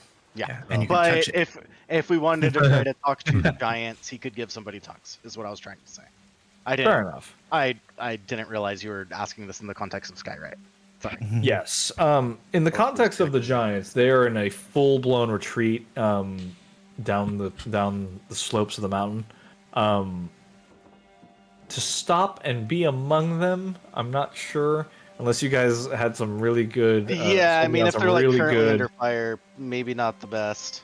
yeah. Thing, unless we're trying to like dive bomb and distract them for a little bit, but that might not end so well. Zoom knows giant. Oh, there we go. Zoom's not here. Hey, Well, it looks like we gotta go get Zoom. we gotta go Right back. back. Well, in lieu of then doing something in giant, I'll just write. I'll do Skywrite, and it'll be like one of those like big Vegas signs that's just like. Beep. Go Like a big arrow. arrow. It says like arrow. quilt here, like with ASCII art of like people being safe. How many? Happy stick figures. It's like wingdings. Very good. River, roll me an insight check, or insight, nature, or survival. Your choice. They are all the same. Wow. I'll do insight. So skilled. Oh. 20 total. With a 20. Dirty As you write 20. these signs in the sky, you're like, we shall bring them safety. You glance down with a job well done, and you kind of realize they're just sort of following your path anyway. Almost as though they're being driven toward Quiltier already. Okay. Well, I Raises still an enemy. did Cloud let them know that like, hey, like giants are on their way. Like, let them in. Like they're being assailed by cultists. And then another thing I can do is if we can, actually, quick question: are there any kind of like, sort of narrow-ish paths on the path to Quiltier from what we surmise the main force is taking? Because they were coming down like this way, right? That's the main force, yeah. Yeah. Are there kind of any more like narrower areas? As far as like, there are narrow-ish. The narrowest it would be here to here. However, we're talking like each square is some miles wide. It may not serve the purpose you want. What are you thinking? Because I can do plant growth, which makes it take 4 times as long to get through stuff. Okay. How long does it last? It's indefinitely. It just makes the plants grow. Can you post it for me? Yep. Damn. Yeah, it doesn't have a duration on it. It's instantaneous, and they just grow. Instant. I'd be using the first one, not the one that makes you grow more food. Or you just leave them food. Nice. Yeah, and I can do that at least 3 times. So if we get within 150 feet of the tree line, I can at least kind of try to buy us a little bit more time. Certainly a thought. There will be some time to prepare, and this is one of the things you could do should you have the available spell slots. Okay, sounds good. And I'll spend 3. I can do it 3 times, so I'll do that. Okay, we'll find you some extra resources. I didn't realize your name was spelled without an E and 2 Fs. Have I not? Okay. I've been putting an E on it at the end. So okay. Well, that's why. Because in here it's Wolf, WOLFF. It is 2 Fs because fantasy. Oh, okay. So it's 2 Fs and what? An E on the end? Respect. No, apparently there's no E, but I decided to add one in the chat today because I don't know how to spell my own name. Fair enough. Well, then it's all your fault, not mine, clearly. Christ. And I'll put a silent P in there at some point. Makes it even more Very Dan. good. Wolf up. Wolfpack. Well, Well, and I'll restate it for when Brandon rejoins. But Scout team, you are half a day away, but you've spent today completely scouting out. Presume 3 days ish left. It'll take you about half a day or most of the day to get home, but you are on your way. So start thinking of the things you would like to do when you get back. But for now, we shift back into the town where you have spent, you being Scud, Samaville, Bud, Koss, and Vulcan.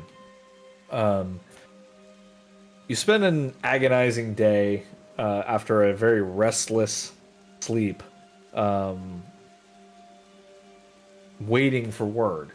Are there things you guys would like to do while waiting to see how many days you have left before the army returns? I mean, probably do some training of troops because that's something that's pertinent regardless. Makes sense to me.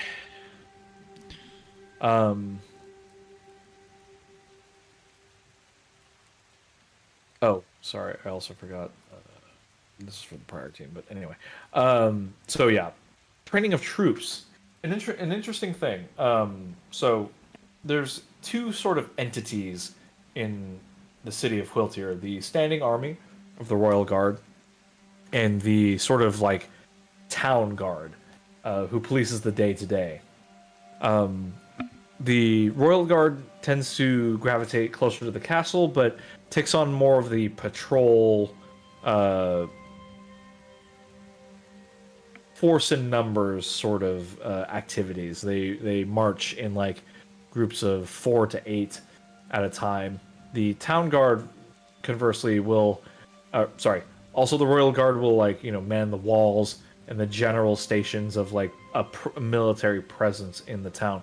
The town guard, more like a police force, dealing with the day-to-day rabble, just the sort of immediate response that a military member would not normally handle. As you guys quickly discover, the head of the town guard has taken over ownership of and oversight over both. Clearly, an organizational choice under Cyric's paladin time in the throne chair, in command, in an attempt to weaken Whiltir's position. He's a haggard and beleaguered man, clearly out of his depth, and there is he's doing the best he can, and he's doing it earnestly. So that much can be said. He seems incorruptible in that he's just doing it for the good of the city that he loves. As you guys start spreading word of the false king deposed, a captain in the Royal Guard steps up to then take the position of acting command. When you tell me you want to train troops, what are you focusing on? Not and how? Not pre-trained guards, but mostly militiamen, like people who want to step up to join in the fight that have no previous battle experience or training of any kind. Fair enough. Also, I think Scud, did you already try to contact the prince? I already used the thing, so yeah, Yes. not yet, but Point of order. Stay tuned. The emblem that you got in Skypeak from its then, and who knows if they're still alive, ruler, I have to go back for their name because it's been so long. But the head wizard, the arch wizard of Sky Peak, handed you a emblem of the Crown Prince Oswin, the Dragonheart, saying invoking its magic would call him here. In essence, that there was an emergency and it required him and his presence. Like I said, in case of an emergency. So that's been done. Okay. As you guys have spent time with it, you don't get the impression that it can send physical messages. It's more of just sort of like an alert that something is happening and requires his presence. Like a pager. Okay. One-time SOS Pager. beacon. It's an SOS yeah, beacon, there you is go. about right. I see. Okay. Yeah, it's a pager, and all it says is 911. I see. Oh shit! Life SOS. alert. Life alert. Oh boy. I've fallen and I can't get up. I fall out, Yep. and there's Says a fucking Quilter, horde of cultists Quilter. on my Ow, doorstep. fallen. The king has I'll fallen. There it is. Hey. Help, Al Fallen. Oh, I'll fallen. Kid inspiration. Get out of here. I already have it. That was well played, sir. Well, grant it to somebody else. I granted to Scud because he's a good boy. I already have it. Aw. Well, then you granted to someone else. It's not a good Hot potato. Hot potato inspiration. River. Did you say river? I did. River inspiration? Okay, sweet. Yay! Boom. Down with it. Hot potato. The hot potato has Take it. cooled. Slightly warm potato. Oh, it actually sounds delicious right now. That was very nice. Little baked potatoes and butter. Potatoes. Boiled That's the kind of variety Zoom, you get get on. here. You get drag race, F1 drag race, and hot potato. And a warm People baked watch. potato. Food ASMR. Oopsie doopsie. Very good. So Samoville, an influx of volunteers have come in, just at the mere notion of a potential threat.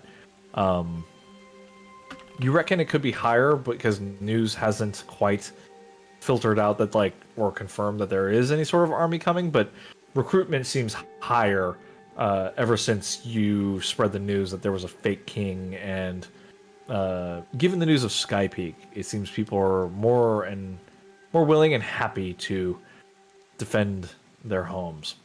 Yep, and to make sure my voice is heard because I have the thaumaturgy, so I'm extra loud, boy. Very good.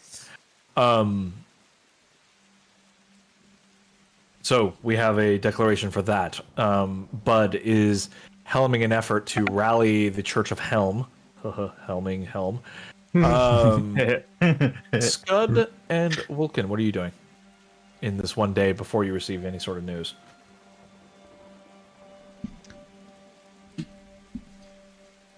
Scud. This is. Yeah. Go ahead. Story of a girl. Okay. I was gonna say the same thing. Damn it.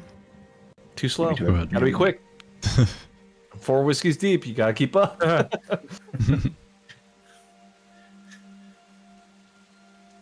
Scood. Oh, yeah, Scud would he would also train in defense and protection spells Okay. to those who are able. So it hasn't come up before. Describe to me your vocation as a paladin, 1. Mhm. And whom do you worship, 2? Vocation. Do you just Being your subclass. well, knight, would that be it? Your oath. Your oath. Your oath. Ooth. Oh, right. Well, my faith is to Bahamut, Okay. who is the subsequent god to Torm, Right. and would I have selected oath somewhere? It's It's like your- usually under features. Yeah, it's like your level Okay. 3 option. Yeah. Actually, it's level 1 at Paladin, right? True. No, it's level 3. Oh, damn it. It's level 1 for cleric then. Okay. Cleric. Yeah, it's weird for paladins, right? You're just like worshiping a god, and you don't take an oath. Like I It's- guess I don't know. Some god Oh. into level 3. Yeah, I'm like, I'm like non-committal, and then like level 3 happens. I'm like, I'm here for it now. Like, this is it. Oh, Oath of Redemption. Ooh, Very good. Redemption. Okay. Yeah. I guess that makes sense Um, for the causing the awakening thing. Exactly. Speaking of, you, you worship Bahamut. Bahamut, being a god of justice and law, and a benevolent figure, a dragon, no less. Having seen his visage recently, giving you the inspiration you had to hot potato to river. Yeah. He's sitting on the forefront of your mind, and as you think, you're like, of course, I worship Bahamut. He's subservient to. The name doesn't come. You know that there's a god of law, order, justice, and evoker of who is going to hold you to that oath, but you don't remember what their name is, nor what their sign is. In Just fact, on, baby.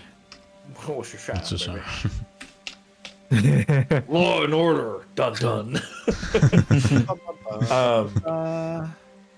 It's always been taught that there are two figures in that position. However, Bahamut is sort of like this eclipsing figure in your mind now, and you can't recall the name of Torm.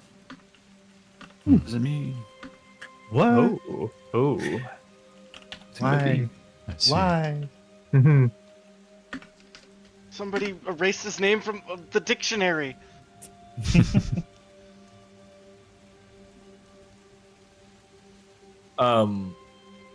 So you and Samuel are training. Wilkin, what are you doing? Yeah.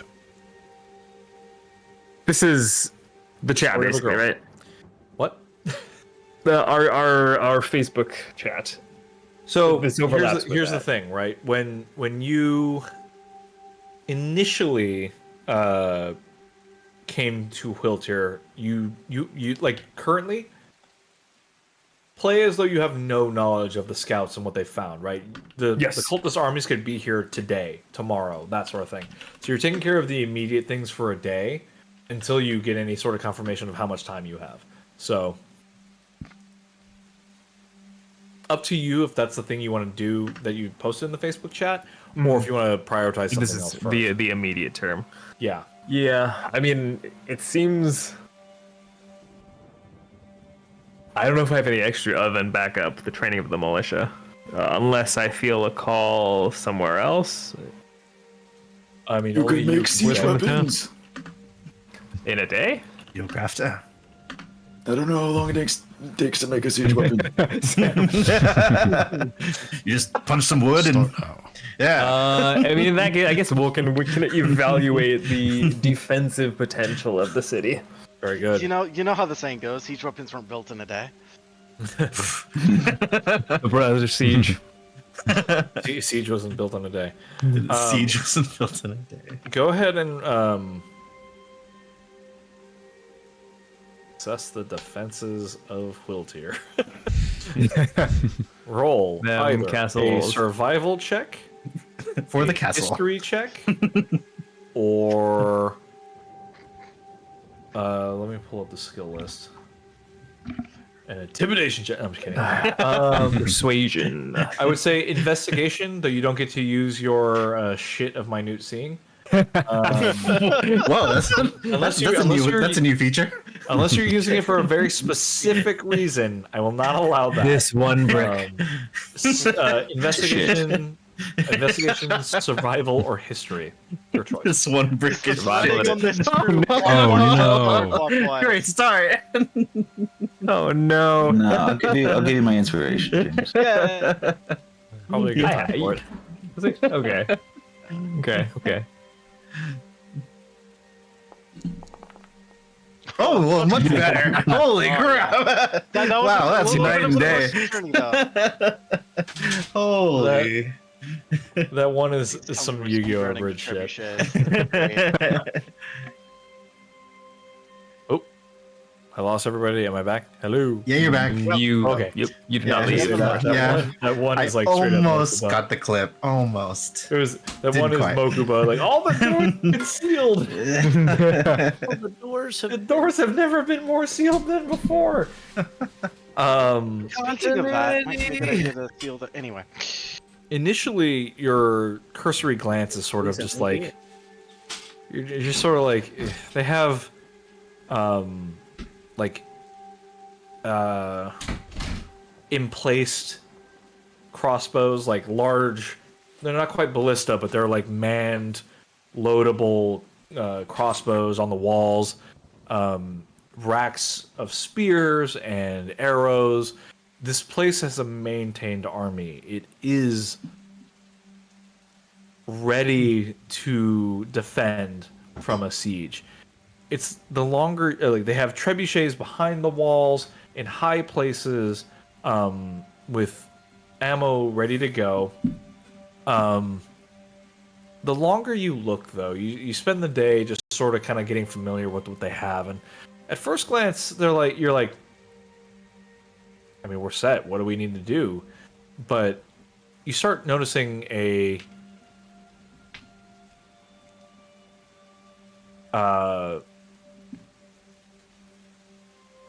disuse, a bit of wear. Those stationed on these structures tend to just, it's like a free post. They've gotten an easy assignment for the day to man or guard these sort of emplacements. The trebuchet in particular, like as far as technology goes, like they have been, it's clear that these things have not been used in many years. You would then have to go and investigate for like a little closer to figure out how many, but like Quiltier has not had a need for these weapons in a very long time. Despite the awakening and the sudden influx of monsters, Quiltier, for whatever reason, has not had to cut its teeth or sharpen its steel on anything in some time, it seems. Yikes. I feel like Vulcan would have the know-how and knowledge to operate such weapons. Would you? Yes. Go ahead and roll an investigation check. This I would allow the advantage for your glasses of minute seeing. Ooh. Okay, 18. Big crossbow, same as regular crossbow. Got it. Like, it makes sense. Can do. Big bolt goes here. Pull back. Yeah, you're kind of like, okay, that makes sense. It's on a swivel, not a 360. Probably design improvements, but you're not an artificer. Your job isn't really to like improve things, but you do understand the mechanical workings of how it would be working, how it would work, what it needs, and its maintenance, for example. The trebuchets are a little outside of your purview. You've never worked on something this large before. Despite having been in the Legionnaires, you have some basic understanding of how it conceptually works. You've never had to use one before yourself. That being, the Legionnaires being their own branch of the guild, the Fighters Guild.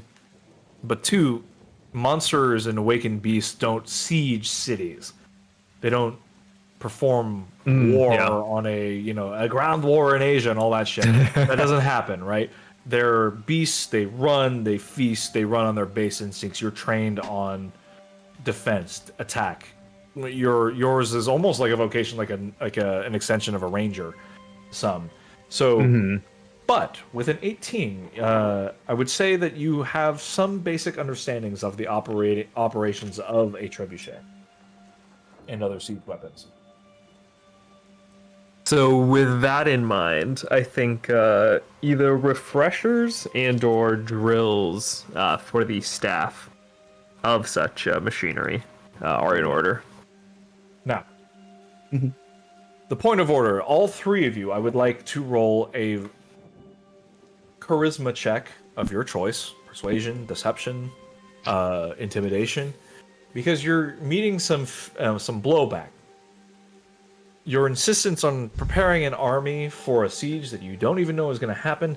The captains of this army and the militia are like, who the fuck are these guys? Like, what are you doing in you're in my city, coming to my guys, teaching my thing, and you're getting some resistance, allowing you to do your work. So, sell me on a skill and roll it. We'll start with Samaville. Would Bud be able to participate in this? He's doing something else. Okay, never A mind. skill to persuade people. That's what you want me to do? Like that's what. I want you to choose between deception, intimidation, or persuasion, and give a reason for why you should be doing what you want to do. God, I mean, the best one for me is gonna be intimidation. You play to your strengths, but and I will say the three of you, having done your rounds, are approached by some of, like, not quite the leadership, but like the captains, the sergeants, and they're like, "The hell do you think you're doing?" All right, I guess in character, still using thaumaturgy, so I'm extra loud. Like everyone will be dead if we don't train them. And that's what I'm doing, but you ain't giving us no proof. No armies know how anyway. No proof of an army. I thought it was well-known knowledge that an army was marching. Roll an insight with advantage.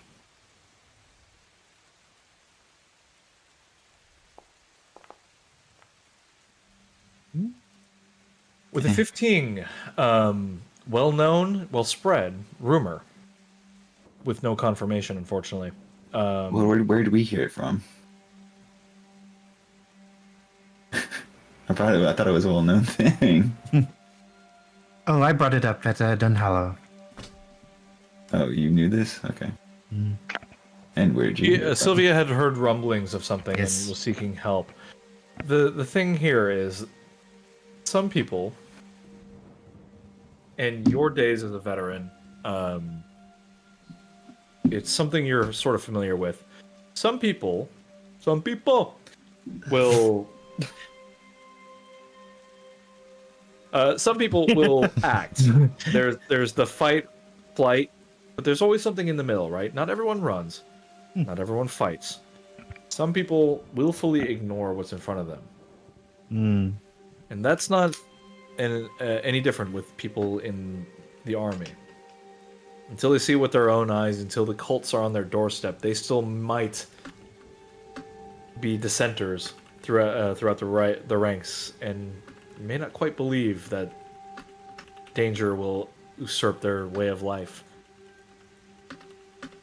Regardless what you believe, it doesn't hurt to be prepared. You'd be wise to acknowledge this. Step into line in your own duty. Let the rest of us be prepared. All right, I'll allow an intimidation check for that.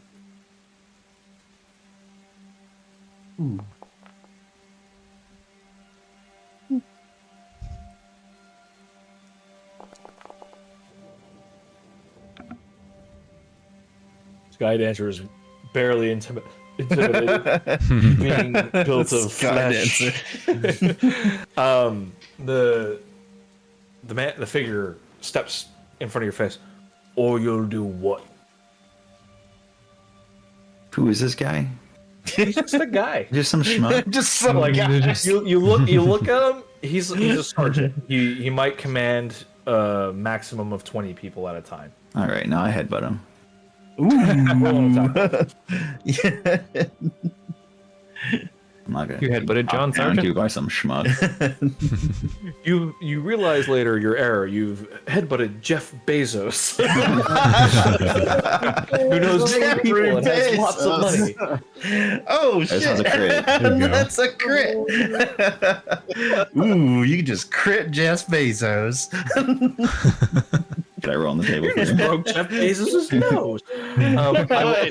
So I will let you describe it, but you could very easily break a bone on this. Or where, are you headbutting him? Are you doing like a Zidane where you're like hitting him in like the chest? Are you like hitting him in the face? What are you doing? Nice pull. The idea is to knock him unconscious, like just to Zidane. shut him up, and then anyone else who's standing around looking, be like, Does anyone else have anything to say? Any other complaints? Oh, also roll in the crit chart. I was gonna say, Oh, His head blows up. he loses a limb. oh my god, Straight. Oh shit. good. That's good. Honestly, probably the best you could Yeah, have. Dealing a bunch of damage and knocking this guy on his ass without any other repercussions is probably the best we could have asked for. How about now? You intimidated now, asshole? He's unconscious. Oh god. Are you intimidated now, boss? He's like spread eagle on the floor after receiving a blow from an old tattooed fucking war veteran. Random Any of dude his- won't remember that. Yeah, Yeah. Any of his little buddies, I'm gonna be around and be like, Do any of you else have any other complaints? Or can we go on with training? They'll shake their heads. Little piss. A little bit of piss. You might want to tend to him. A little bit. point at him at the ground. There are some people who look mightily concerned. the pool of blood around his head is quite large, but they do confirm he's alive. Doesn't know his own strength, that old man. Well, don't take no Or he shit does. anymore. So you are able to continue on training the rank and file conscripts and volunteers as you were. So we'll move on to Scud. Your group is a little different, right? Be right back. Being any sort of trained in the magical or divine arts gives you a little bit of leeway, right? There's always something to learn or teach, especially given people who are either novices or not. Not everyone learns the same way. There's a little bit of variance between them all. So, you are teaching a group of what I would consider not quite students. They're like graduated students in any sort of arcane or divine magic. Given your vocation, you are presented to a group of clerics and erstwhile paladins that have joined the Royal Guard. All have basic understandings of how things work, have basic understandings of what their magic is capable of. However, limited knowledge in their applications, let's say. Okay. Roll a religion or an No, hang on. Religion or perception check, your choice. I'll do a religion. Sounds good. Make it so. Hey, yo. Jesus Christ. Okay, sure. Wait, Yeah. Very wait, religious.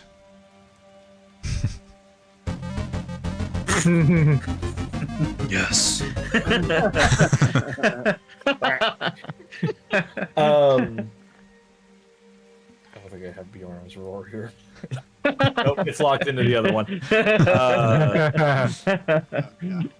You see, the ones gathered here are gathered for combat specialties.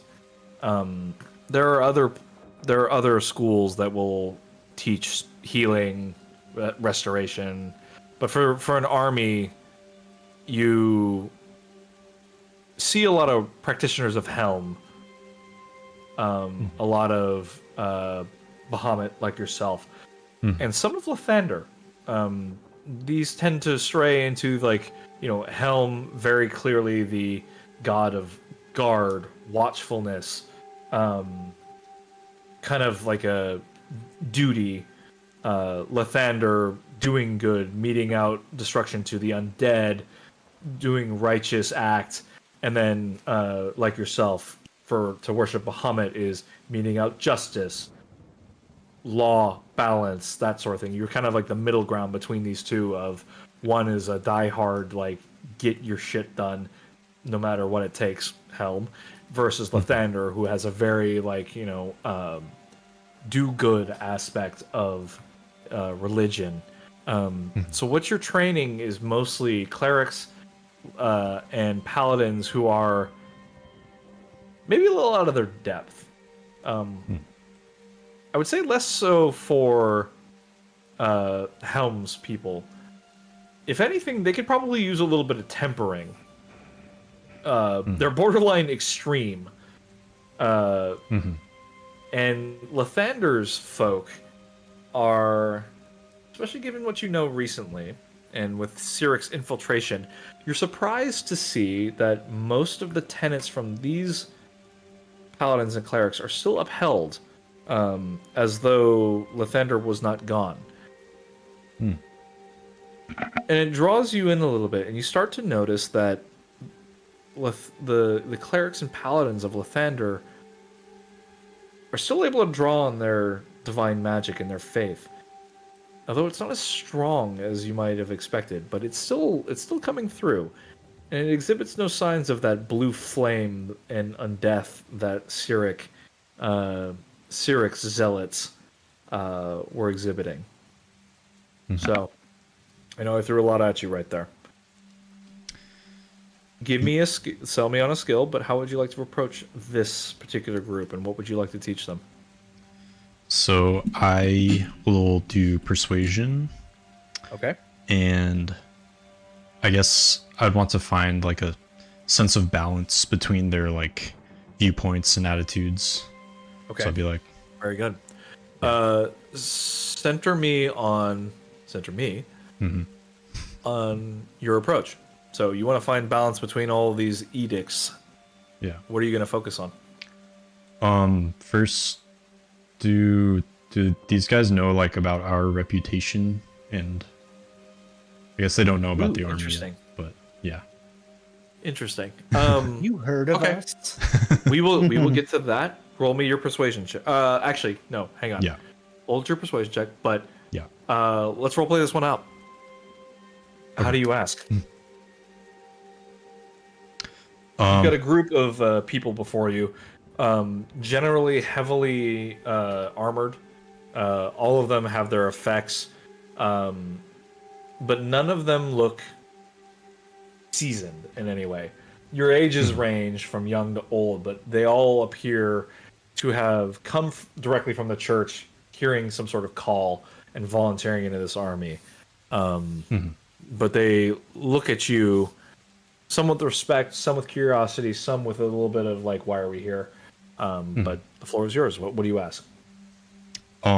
So I would like take note of their backgrounds, their gods they worship, and I would just be like, so I see there's many different groups, people here that worship different gods. Have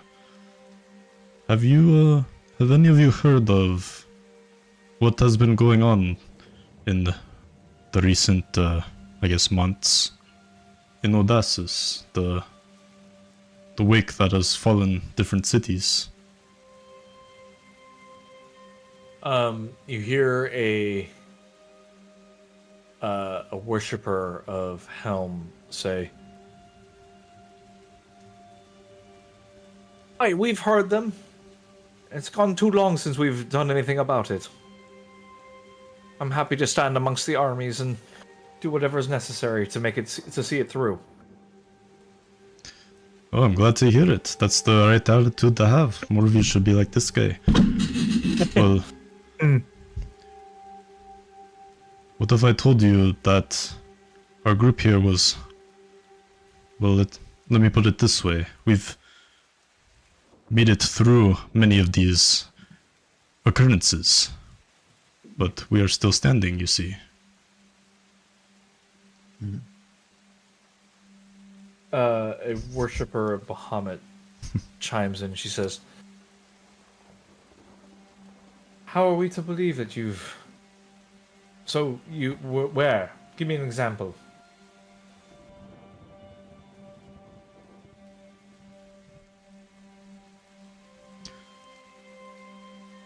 You've heard of Sky Peak, yes?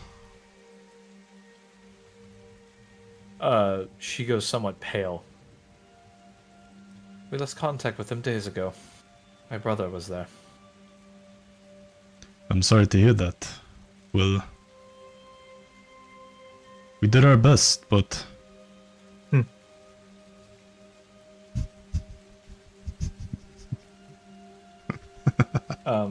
She kind of just sits back down, crestfallen. You see a cleric of Lathander wears the sun proudly on their chest.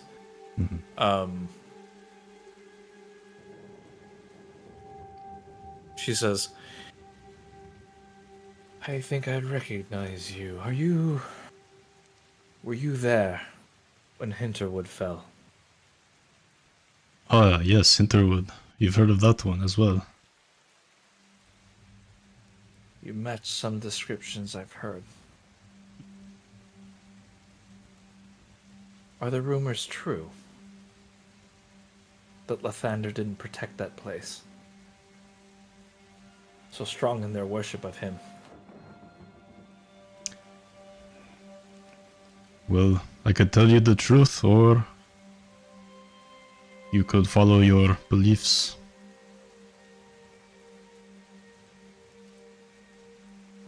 Roll a persuasion check. Okay. There it is. There is. Oh, damn. Okay. Nice. Yeah. She sees something in you that, like, there's an earnestness to her that, and a very clear doubt, gnawing doubt that you pick up on, and she says, "Tell me everything. What happened? A year ago, everything changed."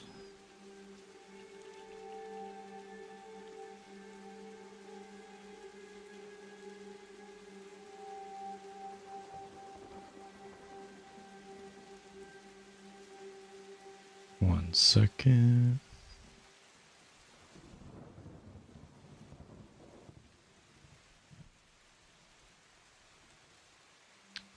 Right.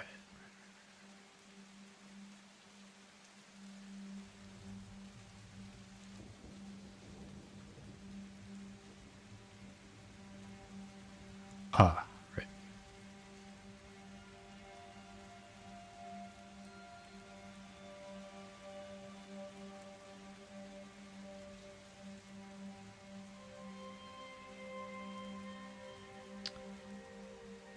Sorry, I'm kind of drawing a blank, so I'm going through my notes. No worries. How about I prompt you? She says, Yeah. "Lathander's been so cold recently. Having heard that nothing but cults took over Hinterwood, I can't believe that it happened. Lathander wouldn't step in and do something."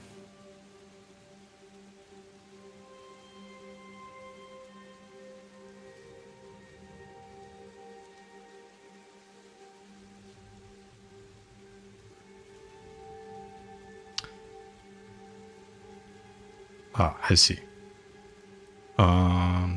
Is this the whole Lady of Pain thing? Lady of Pain, Shield of the Bride, Lathander's erstwhile death. Yeah. All of that. Yeah. So I'll say The bride being dragged down into the Sinborn realms, a chasm or a yawning portal opening up in Hinterwood, straight into the Sinborn realm.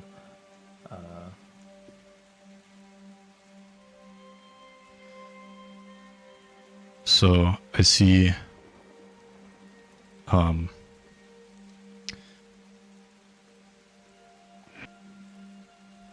Lathander trapped himself in her artifacts. The Lady of Pain, I believe? Yeah. The Lady of Pain's artifacts, so he would take the punishment. So he was just in that way. Right. He was locked to an artifact as penance for attempting to save his love. The bride. Right. Sinborn god, the bride, who was able to... his sacrifice prevented her from being dragged into the Sinborn realms. Right. But after the events of Hinterwood, Lathander's death, the bride was taken down regardless, and Hinterwood fell to the cults. So I'll explain that whole story to this this person. That's it. Nailed it. You drop a ton Say everything. of knowledge on Yeah. this player. Like she's just like You said you wanted everything. It is what it is. She was not ready for the lore. But at the proclamation of what has transpired in Hinterwood, you see that the entire room is like, one, you have their undivided attention. Two, they almost can't believe what you're saying, but like you say with such a just a casual finality that they're just like, Damn. They're like, Keep well, playing. let's see, what happened here? so. Also, I will all give that you- stuff happened like a year ago, right? Like, Yeah. This is a small backwards town, okay? Yeah. They don't know anything. Well, It's just a I tiny will- capital city. I will sheltered. say, for all of you, as you went your separate ways for a year, Hinterwood was utterly lost, and no information came in or out of it. Any attempts to reach it were overcome with cult activity, Sinborn creatures. So no news has come out of Hinterwood, and only you guys know the truth. So unless you were spreading it around like gospel, nobody knows this story. I mean, hell, Sylvia wasn't even there. So it's one of those things where rumor and speculation after a year percolating, as it were, brewing.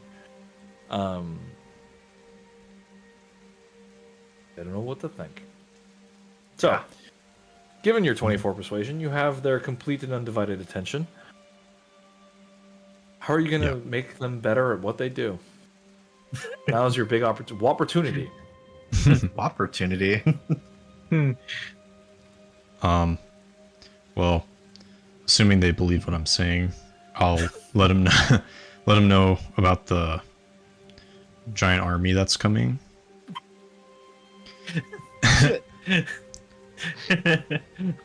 Well, you know. We have lots of warriors here, but we have to be prepared for the giant army that is coming. I want to teach you all how to... Tyler? Oh. Tyler gone, Tyler back. I want to teach you all in defense. To bring your brothers together in arms and to protect them. We're going to need it. Now is the time to learn to focus. Be strong. You see there's a look cast between all of them.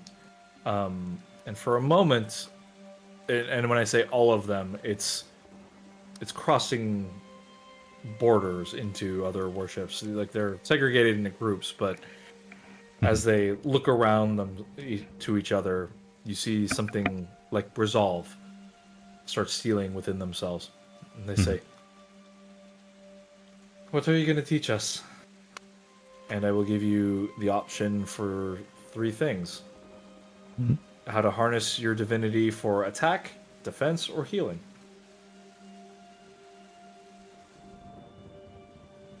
And depending on what you pick, this group will be more proficient at it.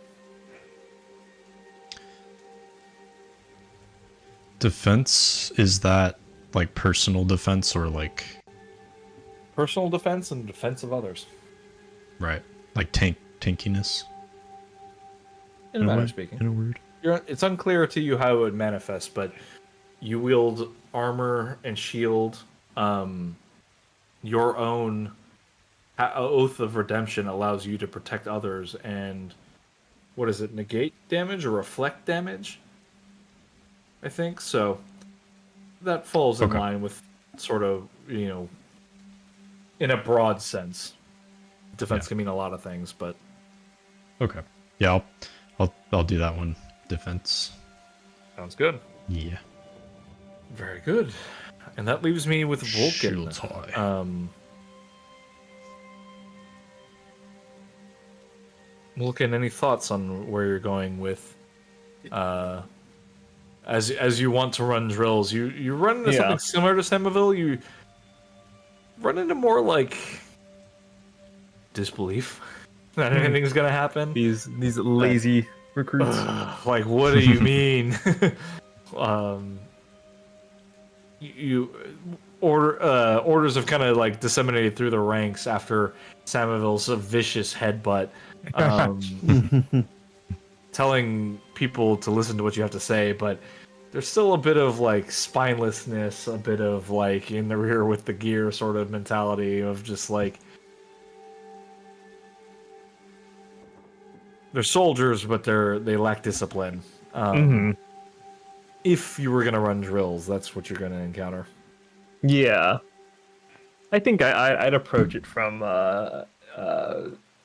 more inspiring and less headbutts. Okay. More rally the troops, common cause, shared enemy, real danger, etc. Real good cop, bad cop. If you don't want to role play it out, then just go ahead and roll a persuasion check. We'll call it a day. You are merely playing at being soldiers. This could be the drill, the difference between life and death. Oh, it's gonna be life or death, is it? Well, what do you know about it, Metal Man? That gets me resistance? Sorry, what? Oh, the 18. They listen to you. Mm-hmm. It gets you resistance in a way you didn't expect. I don't really have a better word for it. It's almost like racism. Like they all see you as Warforged and they just kind of snicker. Like, Oof. one of the other guys goes, "Yeah, why don't you go back to your dwarves, back to your owners." You little bitch. Another headbutt's coming. What's my race? Who in this class can tell me my race? Well, who's to say? Maybe you're one of them dwarves. I just let that hang in the air. And give him a hard stare. And it hangs. It says, You are not well traveled, are you? he meets you fully stoically. Oh, maybe you haven't heard then, huh? Haven't been back home lately, maybe? He's goading me? He's goading you. To my home, the land of the dwarves. Aye, your land No. of the dwarves that made you. And found dwarven souls in them Warforged. So which one are you? Dwarf or metal man? Or is there a difference? What are you exactly? I could be both, but I'm certainly a metal man. And as you so astutely observed, Warforged. My kind were bred for this war. My kind were bred for the next war. Roll an intimidation check with advantage. It's a good comeback. Hey, With advantage. Ooh. let's go. Just take the first roll. I accidentally did. Oh, come on. So, give me your first roll. There's a sudden like chill in the air, and he's like, his cocky sort of smirk vanishes for a moment, and leads into just an awkward silence.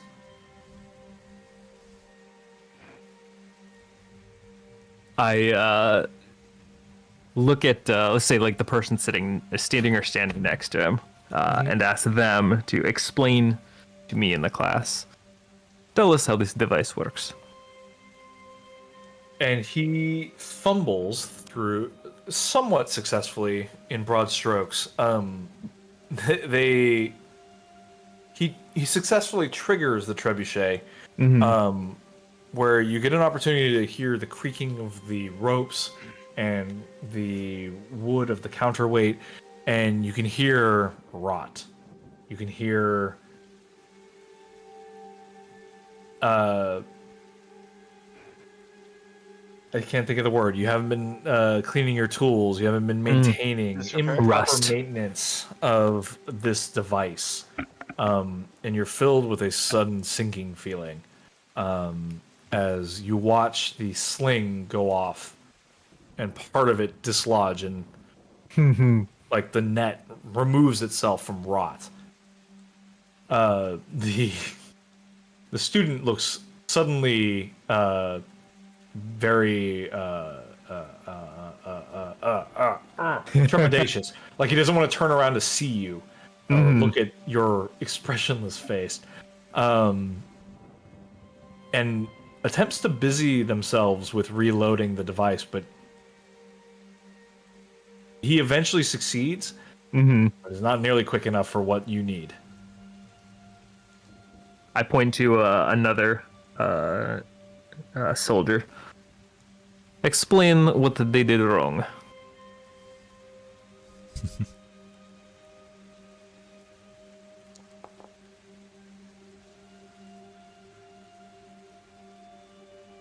He snickers, says, "Yeah, broke the damn trebuchet, didn't he?"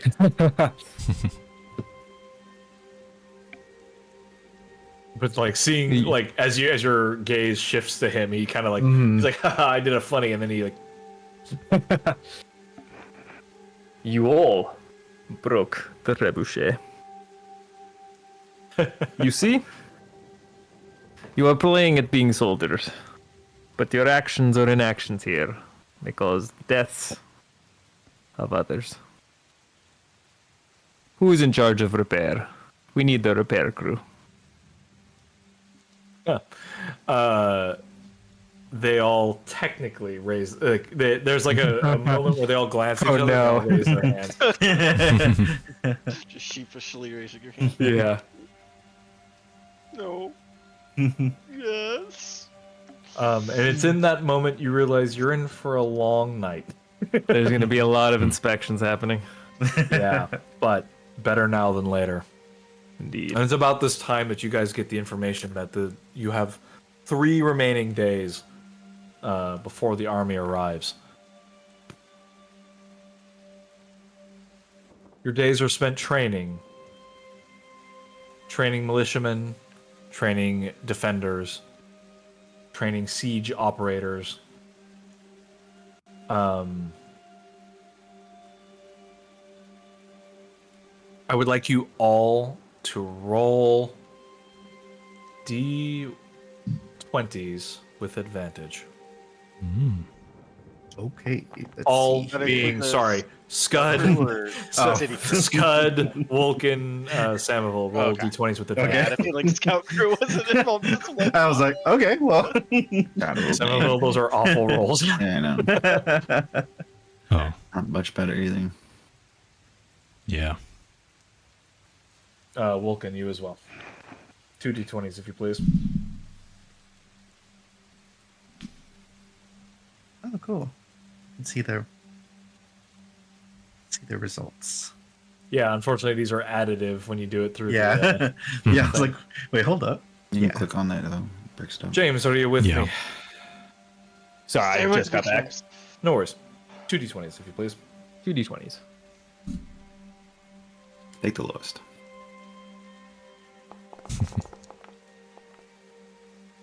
Very good. 14. Yeah. Or Samaville Scud. Yeah. You're dealing with. You're attempting to crack through what you can only assume is like amateur hour. Samaville, especially, you are getting a lot of pissed off citizens who have directly been affected by Cyric and his influence, and they're looking for an outlet, and it's hard for you to focus them in a meaningful way. You're making progress, but not as much as you would hope. Some will lose Scud. patience for sure. Hang on to that. I'll get to that in a second. Scud. As previously stated, these are people who have been trained in their vocations and their divinity for an indeterminate amount of time. They've had some training, and that's well and good, but to apply it in a meaningful way toward a specific reason, not all of them have this. It's one thing to practice magic, it's another to use it. And you, in particular, have had a lot of experience on the field of battle and knowing what it means to try, fail, and what that can mean. And these people are not ready for it. These are not veterans. These are just kids or inexperienced older folk that want to make a difference but just don't know how to channel it yet. Again, you make progress, but it's not as much as you would hope. Vulcan, you were successful in repairing most of the defects in the siege weapons, but these kids have not had to use them in a long time. There is one good thing that you note is that the trebuchets, while out of touch and date, the crossbows are more frequently used. As creatures approach the walls, they tend to be either used as sort of like a let's shoot the crossbow, or there's actually a thing straying by, let's take shots at it. You find that the I'll call them ballista for lack of a better term, are better maintained, more intuitive, and require less training. And in these moments, you find that there are actual ballista as well, much bigger versions that require. They're almost like anti-air guns that have cycling versions of it. These are going to be tough. Trebuchet are easy to load, easy to rearm. These are a little more complicated, and they're very specific people that are trained to do it. And it seems as though that has been maintained, but to spread that sort of like there's a very select few that can use them, and to spread that knowledge would take some time.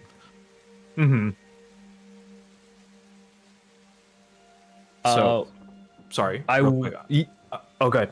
I'm gonna loop back to Samaville. You lose your patience with these peasants and civilians. What do you do? I'm not going to attack them or anything, but as soon as they start complaining about, how Cyric has affected them, like, raise my voice. Probably thaumaturgy. I'm probably even using thaumaturgy this whole time, but say something around the lines of, You think you're the only one who's lost something? My god is dead. Take a look at my tattoos. Now, what the? Two unrelated thoughts. Did I roll 2? Oh, no, okay. Look at this photograph! Every time I do it makes me laugh. My whole identity's been taken, stripped from me. What do I have now? I have a failed memory. I can't remember my past, or if I even have a family anymore. All I have is my friends, and my will to survive and defend what is important to me. And I hear you're complaining. For what? You're not willing to stand up for yourselves? If that's the case, then you deserve to die. Roll a persuasion or intimidation check. Your choice. Intimidation.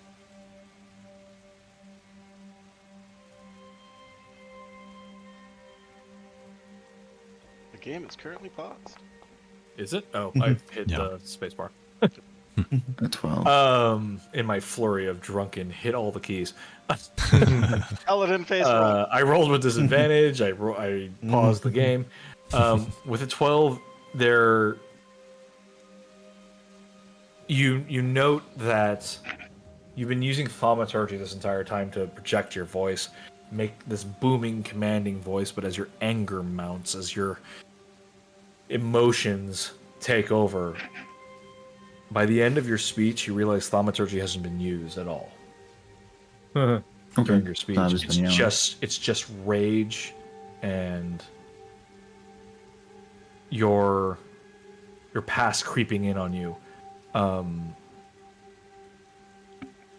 I a big boy? Did my rage actually trigger? Only if you wanted to. I would not want it to, because that would mean I'm actually going to attack something. Then I would say you see a brief moment of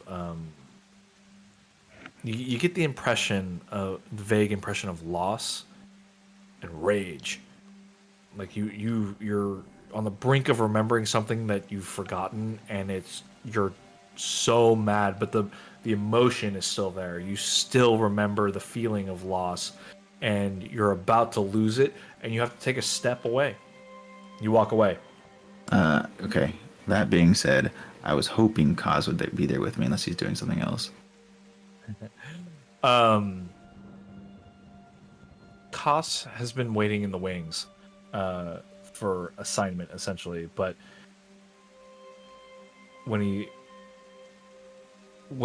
you have to take a breath and walk away, what do you, when you lock eyes with Kos, you see him standing there, arms folded, leaning against a doorway. So I assume this is like us kind of outside of the Church of Helm. But he'll be there doing his thing, rallying people outside of the church. That makes sense. Kos might be like outside, like defending the area, making sure no individuals come in to try to seek harm against the king. And I'm just like walking away after I see you're still there, so you can take over where I left off, I suppose. Okay. Samuel's not good with words. Kos will. There's. How do I describe it? There's something about this place. There's something about Hiltir in general that is drawing the darker memories to the forefront. And as you've watched the civilians try and fail again, it's frustrating because their success isn't, they're not being successful, but it's also terrifying because you know what might happen should they fail. And those dark thoughts just are at the forefront of your mind. And as Kazdae moves past you, it almost roots you to the spot. Roll a religion or insight check. Religion or insight? Let's see which one's better here.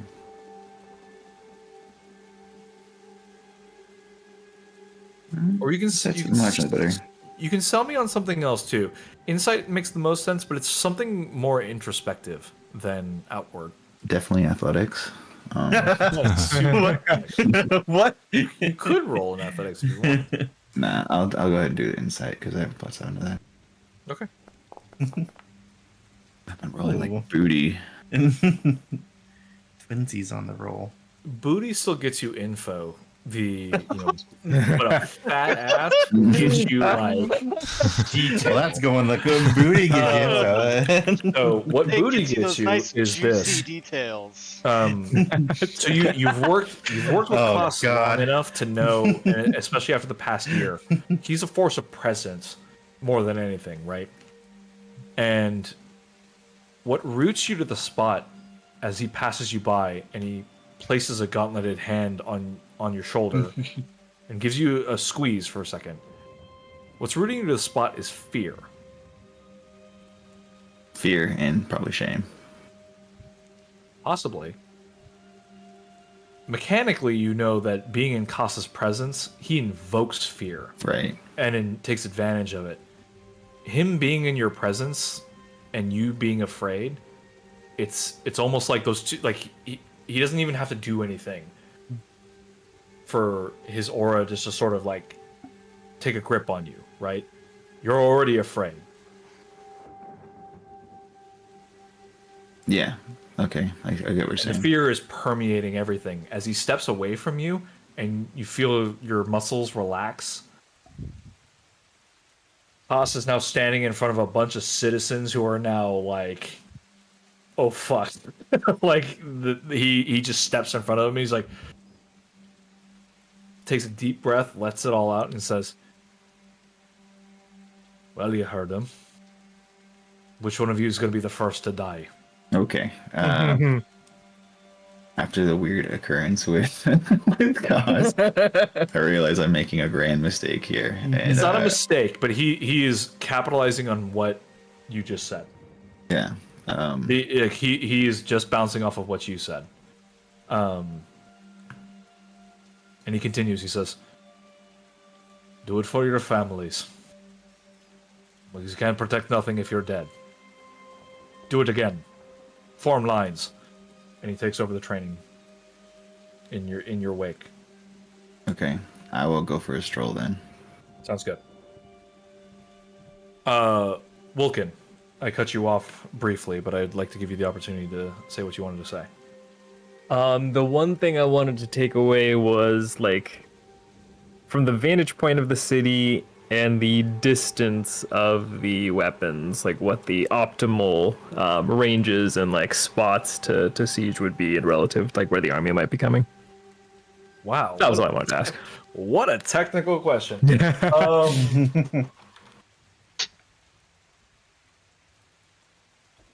Yeah, nothing I need specified. Just as the army should arrive, the soldiers should understand the range of their weapons.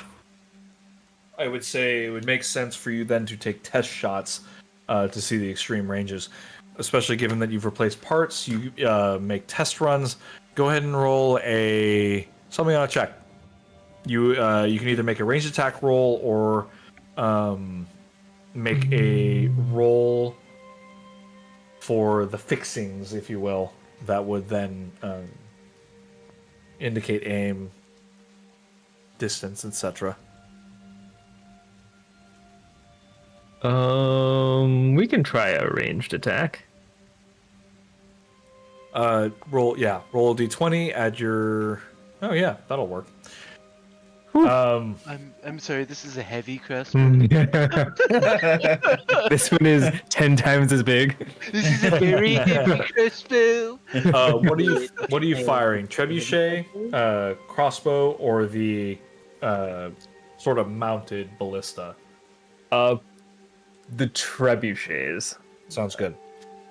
You take a calibrating shot first that heaves a hunk of stone out into the surrounding fields. As you take a kind of glance around this area of Quiltier, the forest has been cleared out to a point that it's not a mile per se. It's like just under a mile of what you would assume would be effective range for a trebuchet. As you take your second shot, hang on.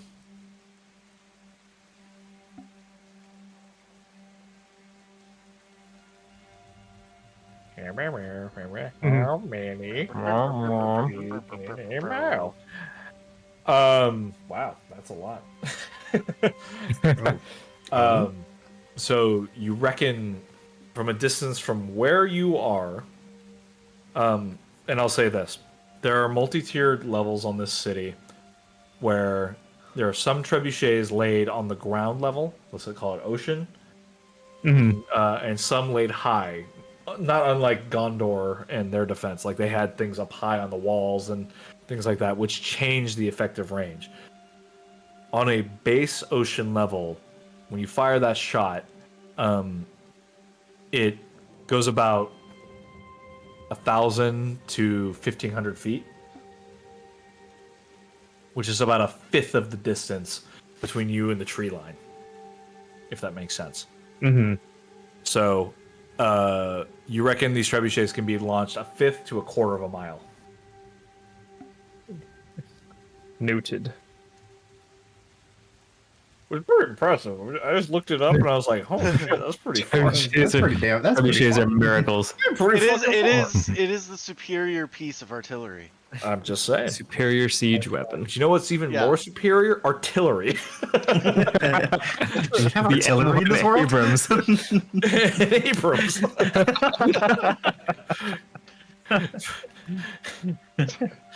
Oh, I wish. Maybe someday we'll do that, but not today. All right, Scud. Last call for any sort of reactive choices you want to make before we continue onward. Oh, if we do have artillery, we should name them after Scud, like Scud missiles. Anyway, that's Fine my by piece. me. I'm done now. There you go. Carry on. Headcanon. That's it. Wrap it up.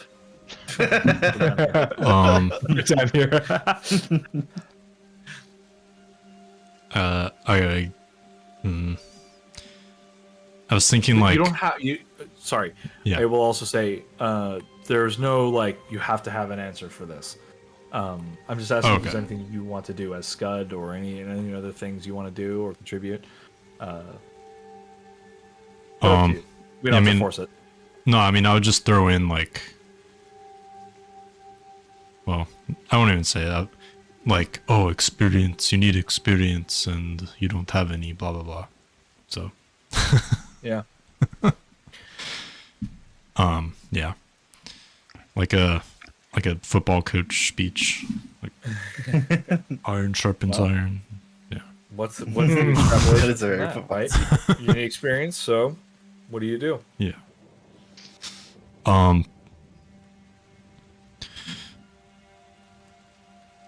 How much longer until like the battle? Do we So know? we'll say that in the evening, as night falls on the town, a tense night. We'll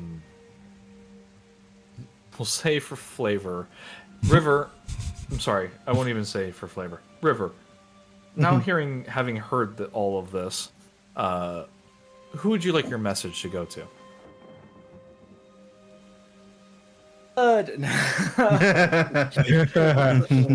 You say Bud. Josh. Josh. I mean, River wouldn't have heard any of this. Yeah, I know, but River you will get to decide now. Zoom, and Zoom will decide who to tell it. River would probably tell. He'd probably message. Who would he know the longest? She. I tell she everything about Everything. Huh? Send the message I mean- to she. No, Cloud the longest. To be fair, you've been capable of messaging she this whole time, I guess. Well, technically, River hasn't, but I could have asked Cloud. I'll message Samaville, I guess. Okay. Interesting choice too. A cool flavorful choice in that. So Samaville, as you're in your own shit. You take a step away, shame and fear filling you. You hear a voice in the back of your head, and it's River's voice, and he says, Well, it's Cloud's voice technically, but "Never mind, it's Cloud's voice." Do you not actually have the message spell? no, I don't. That's Oh, a well. cleric spell. I'm not high enough level cleric to prepare it. Yet. That's why Cloud has to be my secretary for You hear Correspondence. down. You hear a dramatic, somewhat familiar voice. Not quite as dramatic, but it's just, you have 3 days. Thanks, Consul. I've been trying. I've been holding on to that one for a while. Oh no, I need it louder and angrier. I know. Well, but he's not River. That's the thing. So like, he's less dramatic. He's less like he's like, you have 3 days? Question mark. That one was for Bill. I understood the reference. But as you stand there in the rain, you get confirmation. 3 days is all you have. 3 days is all I need.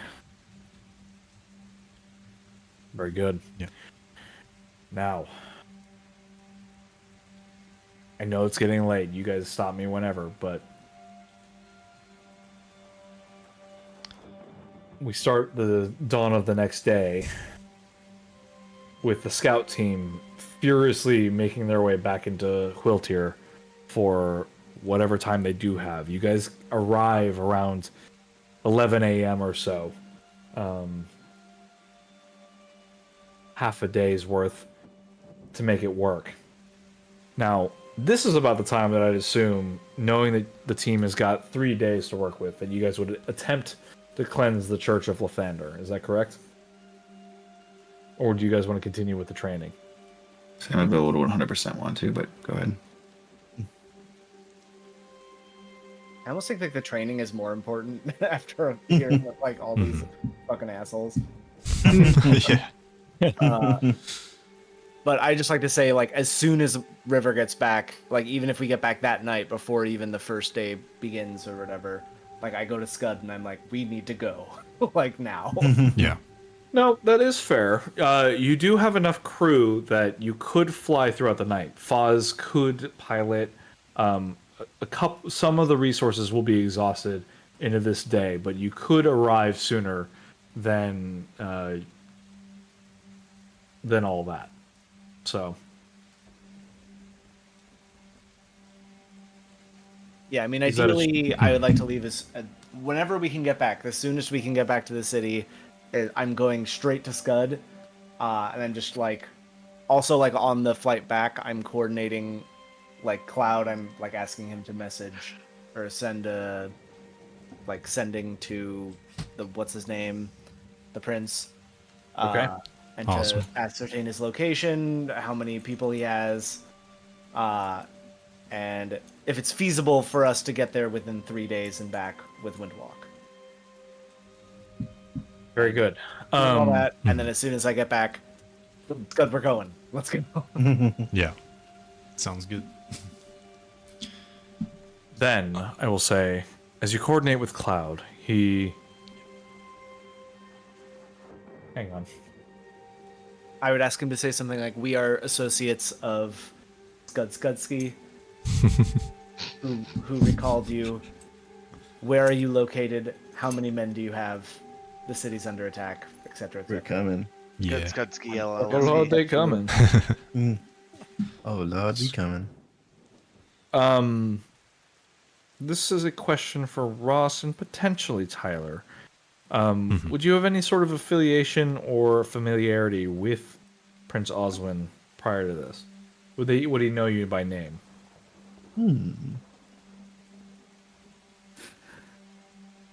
Say yes. In what Yeah. manner? Would he like from Royal Guard or from? So I asked more from a perspective of, Scud is an established character, right? He was there during the Awakening. I cannot answer. I don't know if there's anything you two have talked about or if there's anything else. I haven't spoken anything about or to Ross about any of this. So Okay. Yeah. Then what I will say is, let me find. Does inspiration is the man who can find me, the person rather, that can find me the name of the ex-champion of the Wizards Guild who commanded Sky Peak. If Brandon were here, he would know it off the cuff. I know it. Yeah. Can you tell you? You got this one. I said inspiration. Gronash? Cronash. Ah. Dropping Cronash's name from his emblem would be the better move in this case, if Scud is not a known entity. I will also say Cloud has no familiarity with this creature, and having just read the sending spell, it has to be a creature he's familiar with. So, Interesting. if there's a way for you to get him a likeness of the prince, then that would help, but none of you have seen him or met him. Yeah. Well, Scud has met him, right? Didn't Scud say he'd met him before? I would say that, Scud, you are familiar with him. Yeah. His reputation precedes him. He's known as the True Dragon. As far as in terms of like the Dragonborn, they know him well. Right. Not every Dragonborn has met the prince, though. Yeah. No, I would say that too. Like, I definitely know of the prince and like look up to him, but haven't like actually met him.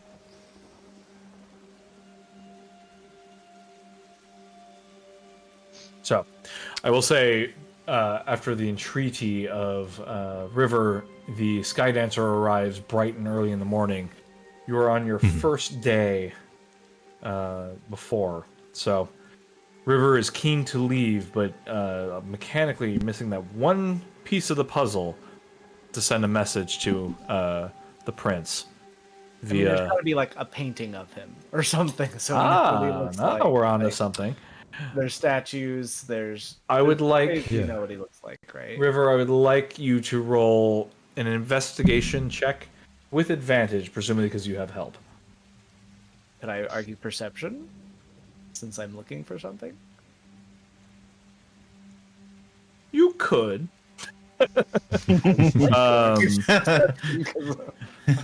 Look, using his eyes. I would say. I'm saying.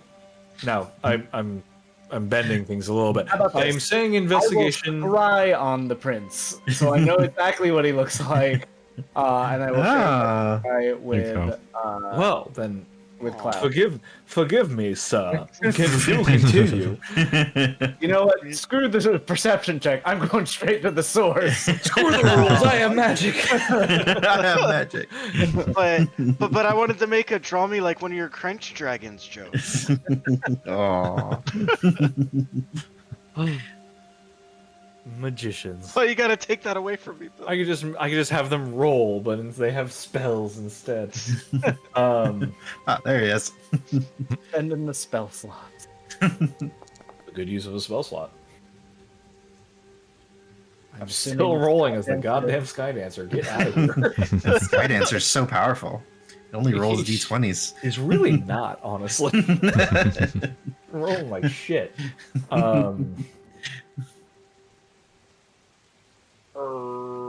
Scry. I rolled the wisdom save. You've heard firsthand, met familiar. Okay. Why is Matt talking a deep speech? Do you go looking for that body painting before or after you scry? Well, I won't need to do it if I Be right look back. at scry. So I'll probably be scrying on the way back, even because that's something I can do on the Skydancer. Yeah. Okay, that's fair. You would know with your for your own spell that if you found a likeness or picture of him, it would make it easier. But for the scry. For the scry. Yeah. But if you're gonna do it on the way back, you don't have time. I'm just gonna try it now. Yeah. What is your spell save? 23. Whoa! Okay. Oh yeah, that's right. Oh, I always forget that every time. my so jaw immensely drops, high. Like, what? What? That can't be real. What? Okay.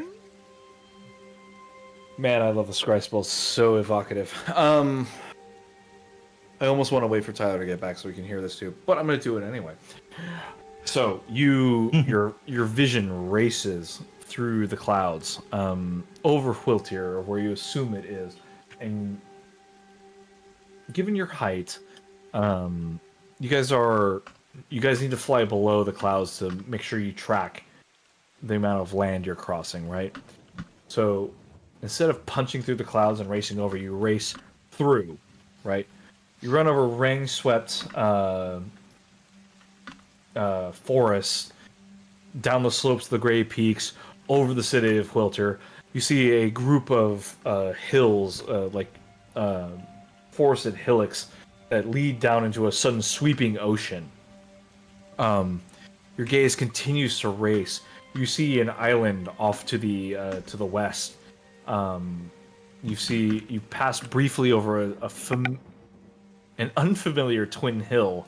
As you approach a dry and arid land, the rain gives way, the clouds break to a bright and sunny space.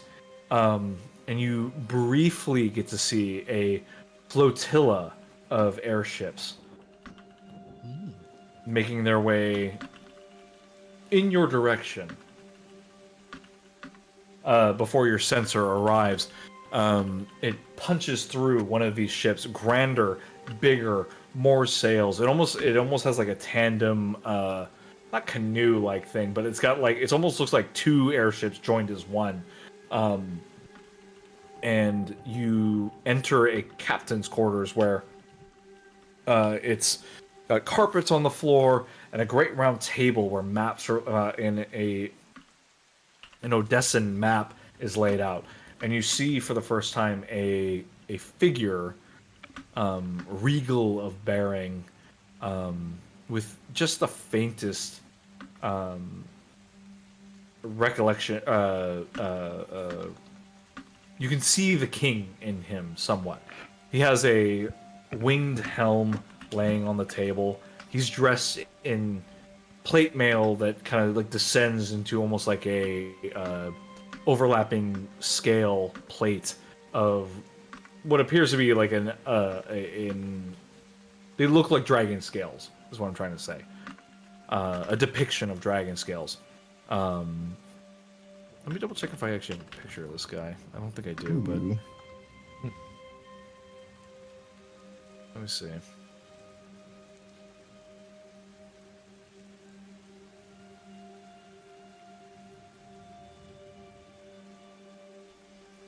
NPCs.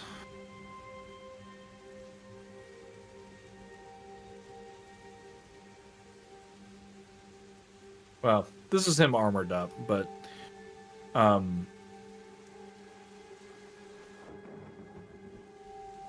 okay. The figure himself has like a single jutting wing out of his body. Seemingly useless, but it's draconic and webbed. It doesn't quite look as cruel as it does in the artwork, but Damn. this is his armored figure. I don't have a picture of his face readily. Surrounding him, you see it's almost like stepping into a circular rainbow. There are knights all around him of varying colors, chromatic in their wake: blue, green, purple, red, yellow. But as you take a look at him, he's very clearly the only non-dragonborn in the room. Despite his winged helm, he has horns growing up and over, but he's very clearly not a tiefling. It's not like a demonic corruption. It's very, very much a draconid affect. But he peers over this map, and the room is mostly silent.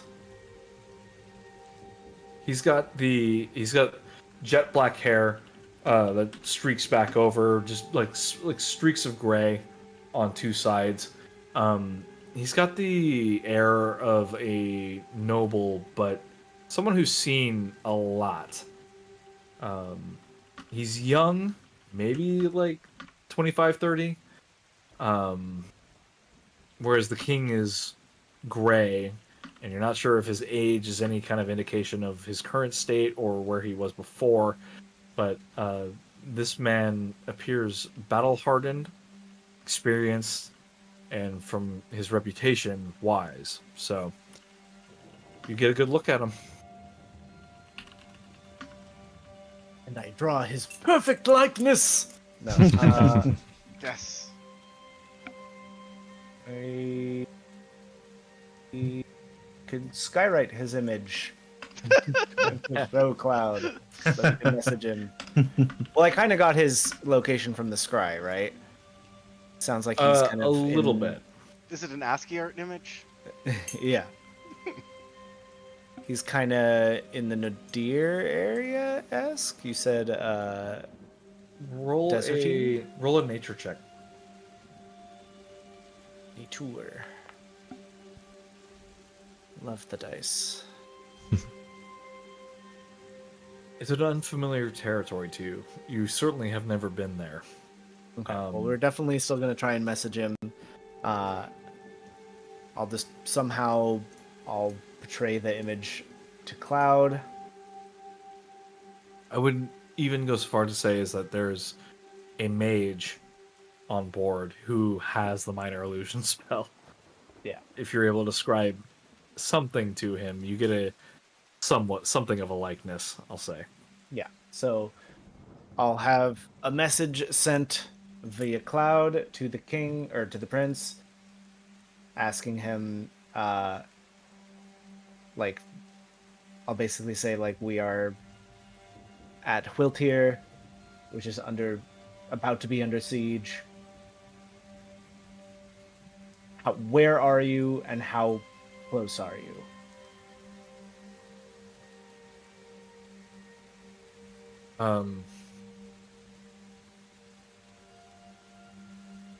As you relay this message to Cloud's like sitting down. He's doing like almost like a military like radio relay. He's just like he's listening. You don't get to hear what is said, but Cloud relays to you. Their flotilla's over. Their flotilla is over Nadir. He said it could be 5 days before they arrive. We don't have that time, damn it. Very dramatically. But they have a flotilla.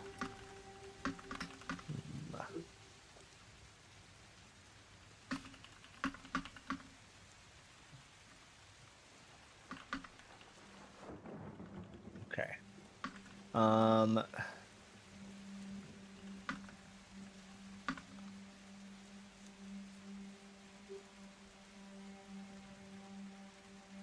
I don't know if there's a point of us getting a. Does the flotilla say like how many people are on each, like how many, like ships he has in his flotilla? You would have to ask, but roll an intelligence check. I am of average intelligence. With a 19, a flotilla, you reckon more than a couple. He's got several sky ships or something. It seems like.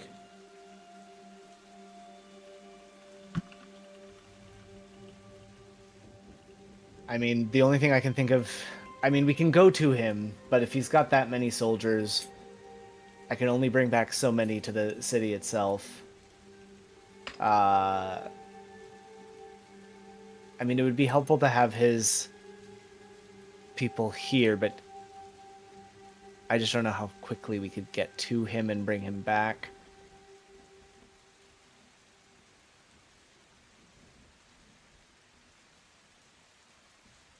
You only have a few to bounce these ideas off of, so.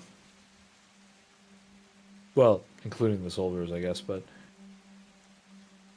it's really just a Sylvia and Wolf show at this point.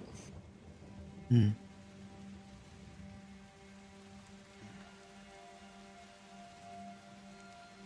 Yeah, and Trixie's there too.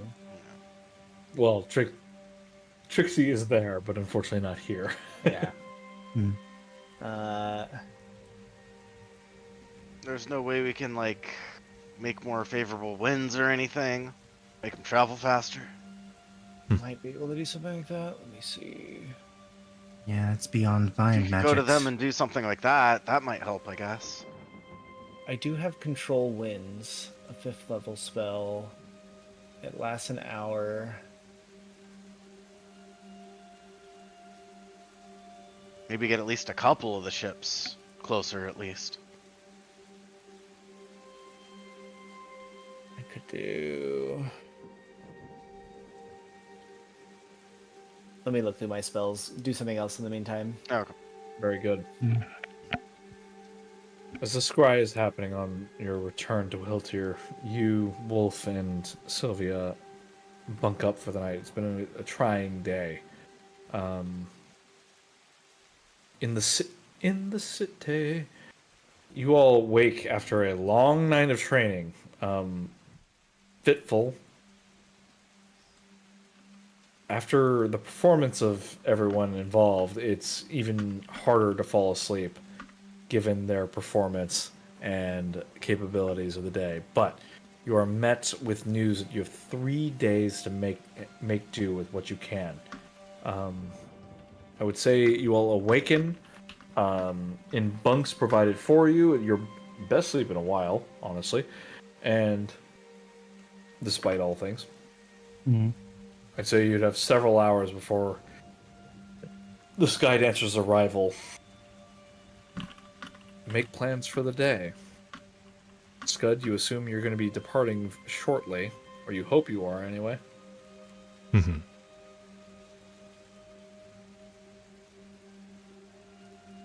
Good, Wilkin Samaville.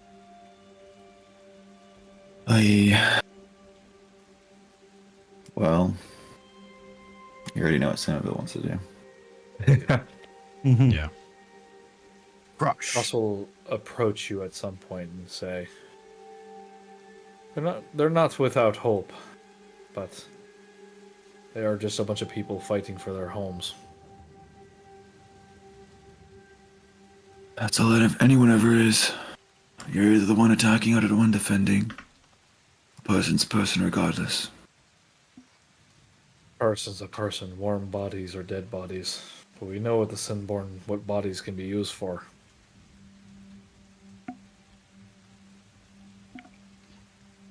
What are you suggesting? Let's kill them all before the Sinborn people. No. We were all thinking it. I say. Well, that took a turn. You know as well as I that the cults don't need a live body to enact horrors. Oof. Yeah, we know. Kordax didn't have to sacrifice anything to summon the lesser ones. Samaville know that? No, You're saying fair. knowledge-wise. Actually, roll a history check.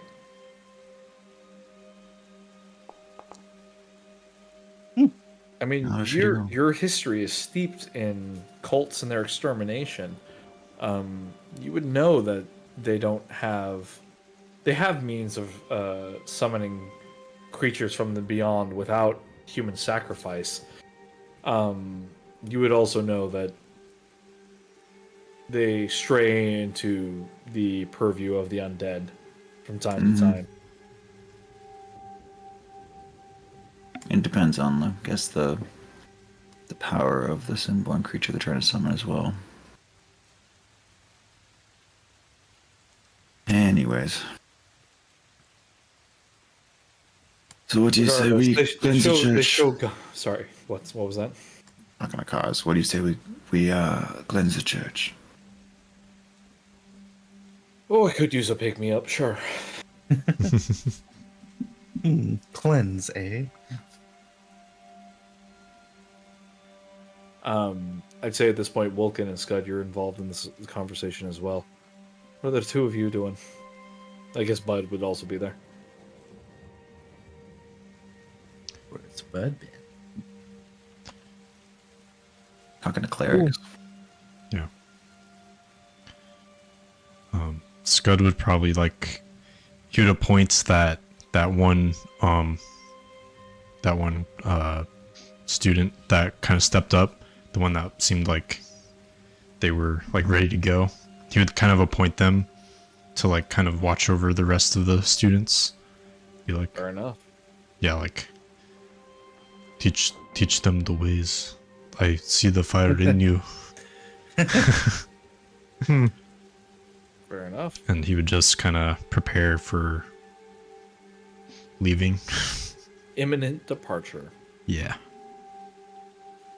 Bud will step in now and says, "Lads, I met some mighty fine cats in the Church of Helm.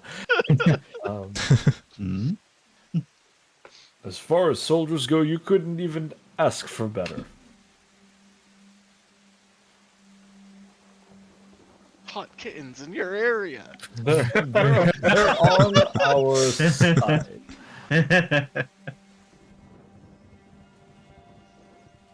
Watch Sema Proud Shadow survive the Ryland blast and show up somewhere. I leave that one to you, my friend. I am not bringing her back. We don't need to deal with that. He's already on the path to redemption, whatever. He says, "On that subject, I met a little bit of resistance given our past, but you're looking at the newest Archbishop of Helm." Oh shit! Got a promotion. Somehow. I looked at Kaz and gauge his reaction. He looks unsurprised. Oh, okay. I just see a helmet. Yeah, you just you don't see a helmet because he's bequeathed it to somebody else. It's on the sky dancer. He just shrugs. You see a little lilt of his eyebrow, which is practically like now having like any sort of expression. You haven't realized how in tune to his micro expressions you've gotten. He's just like, it's like, whoa, that's a lot. He may as well have been solid. Full eyebrow. The title could be useful to us. I assure you, it already has been. I don't want to say meta things. Like, never mind. Facebook. Just thinking about what Helm would think. Zuckerberg. Listen, no one is as surprised as I am. It was more of like an emergency thing. They even made Koss Inquisitor. Whoa. Also got promoted. Just for the Church of Helm, though. They deemed it necessary, given everything that's been going on. They'd rather have more help than no help.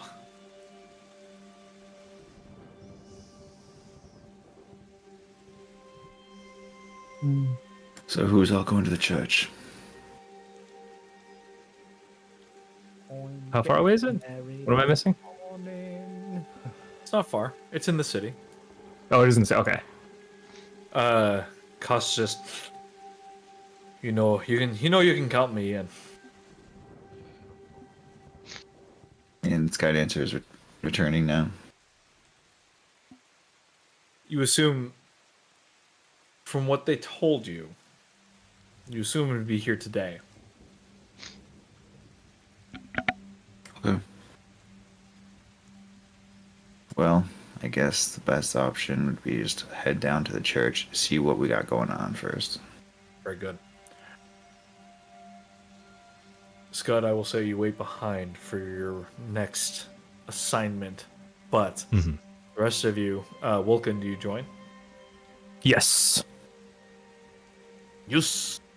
The four of you, Bud, Koss, Samaville, and Vulcan, go down toward what essentially looks like a... Wait, redirect? Rethink? Not the Church of Helm, the Church of Lathander. Let me upload that image, actually. I assume it's a lot of stained glass. I guess it's an interior look. That's not what I wanted. So, the Church of Lathander, you see a very European style of cathedral. Lots of windows on the outsides, but buttresses that move rather than inward toward the center, outward. It looks like they're trying to frame the building almost in the likeness of a crown surrounding the place. The sun in the dawning light casts great shadows over these spires on the top of the cathedral. Yes, lots of stained glass that allow light in. But there's a sense of wrong as you guys approach.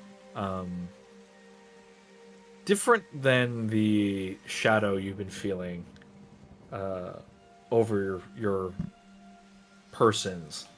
It just casts a longer shadow than maybe the building should. A deeper shadow. The insides of, like, from the outside looking in, the church itself doesn't seem to be as bright as what you would expect. Or maybe just as much as we would expect, considering what we know. Considering what you know.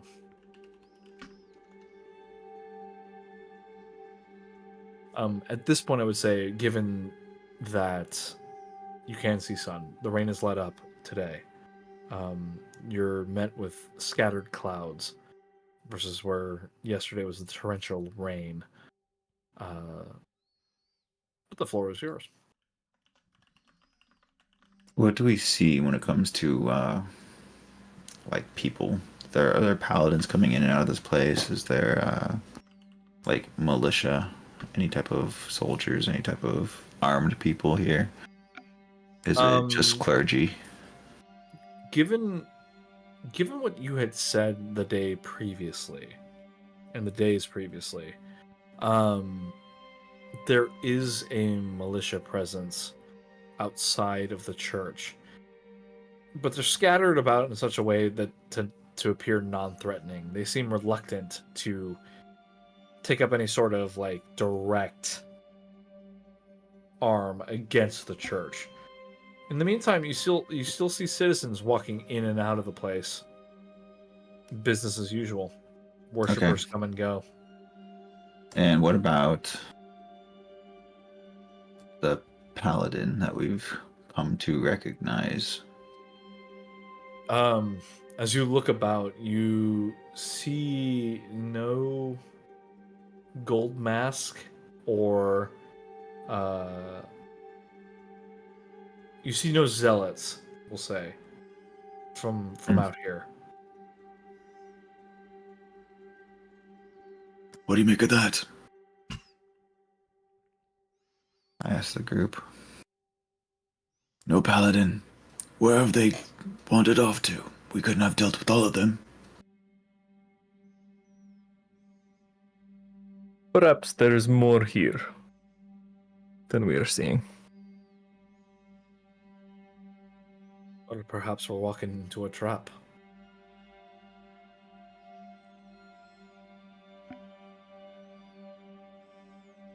More of a trap than walking into the castle itself to kill the king.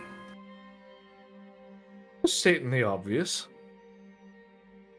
But it says, I for one think that they're all inside.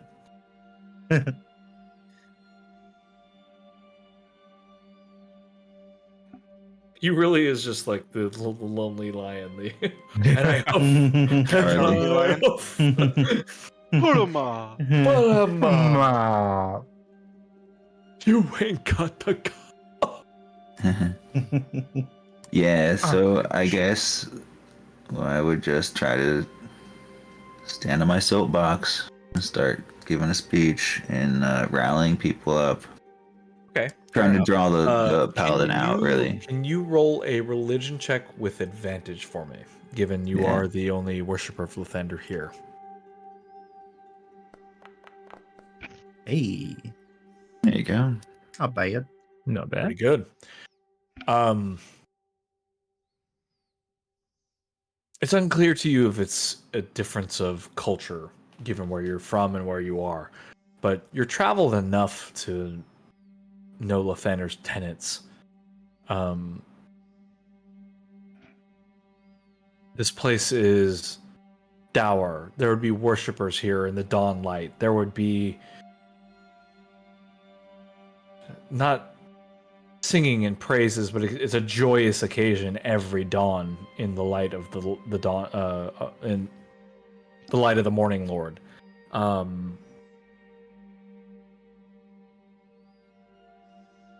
For it to be business as usual is not worship as you know it.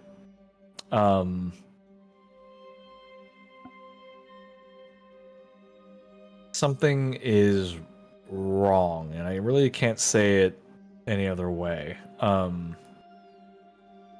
Especially now, this is the most important part of the day for you guys as worshipers. So Sure, makes sense. to see, you see, as you look around, you see a lot of like stragglers, a lot of people. Sorry, give me a sec.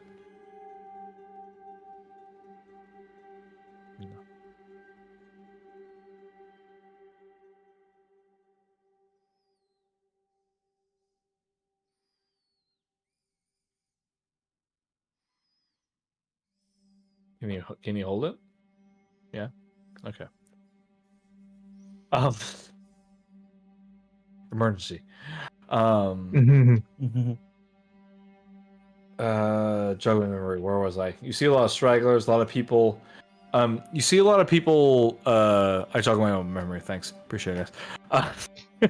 You see a lot of people like hesitant to go in and hesitant to worship the way like you sort of see it as in people milling about. They're just sort of just standing there, more introspective than what you would expect.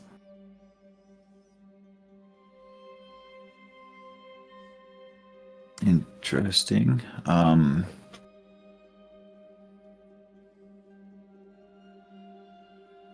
Yeah.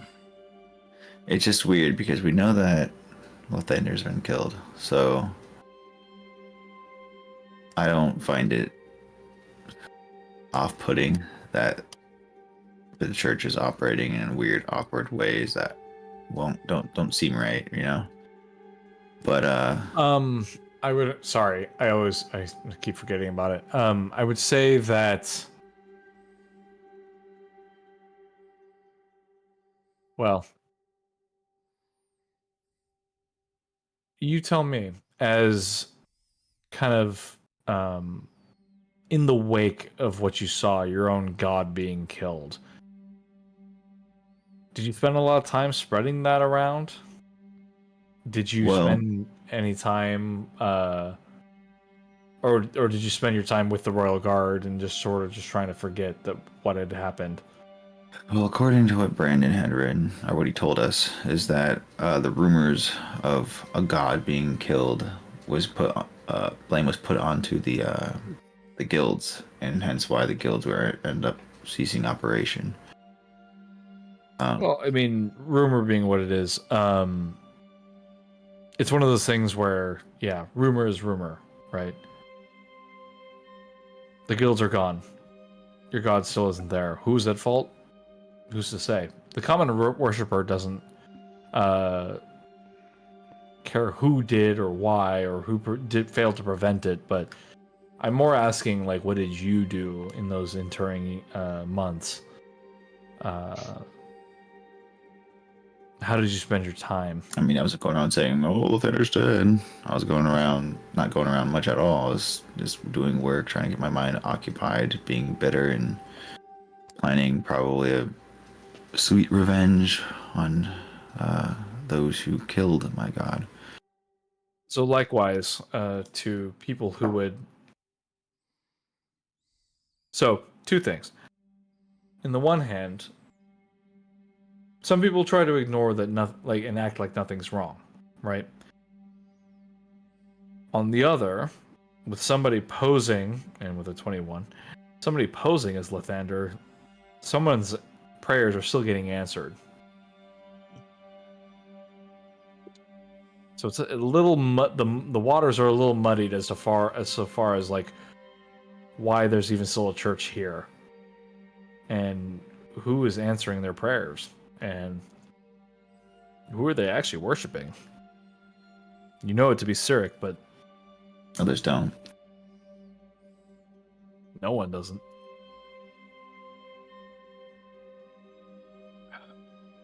Well, I mean, like I said, I would try to stand on my soapbox and start saying my spiel.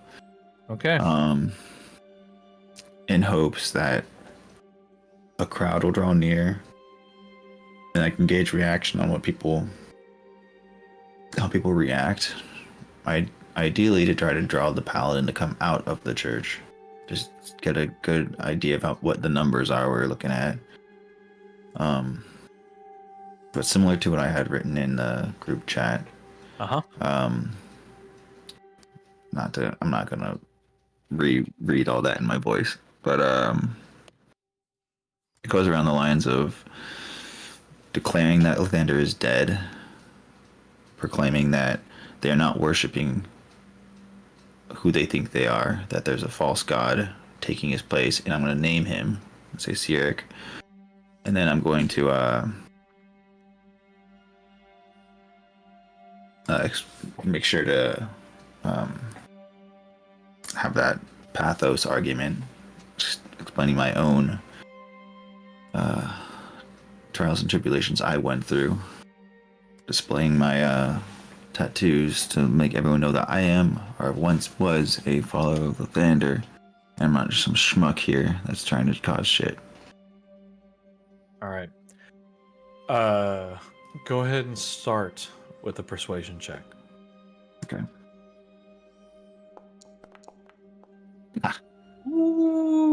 That's a good time for it. Yeah.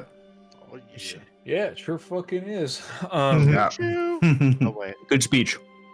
You draw a crowd immediately. My first words will be Lathander is dead. Ooh. And thaumaturgy. Everyone stops and looks. It's one of those things where you start speaking, and as you start professing that Lathander is dead, that's gonna just start drawing people, right? But they draw to you almost as though, like, for lack of a better term, moth to flame, where there's people here looking for answers. And I will give it to him.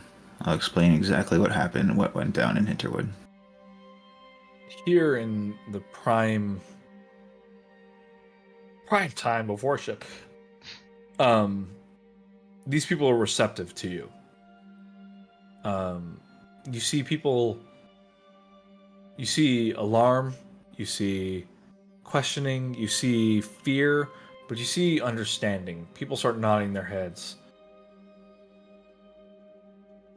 I'll reflect back on my time as the main monk, the prime monk of Nathaland before the guilds were established, and I was just basically kicked out of my service to Lathander, and I'll reflect back on that and speak in a familiar manner of Lathander's teachings of peace, and then relate that back to what people can see have been going on through the Paladin of Lathander.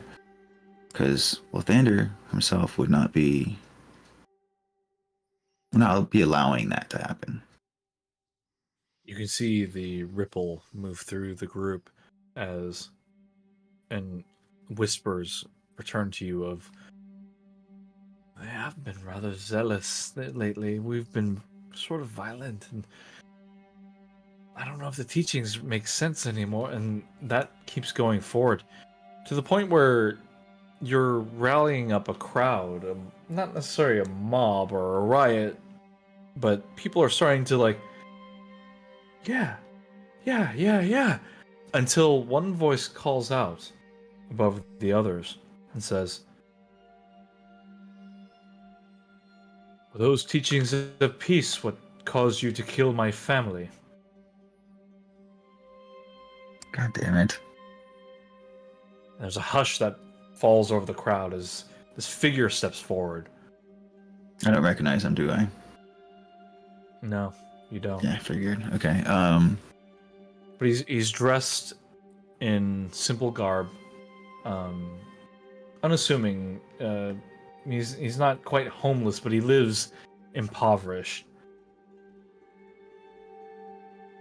I've killed a lot of people in my time. I'm sure Most you of- have, head monk.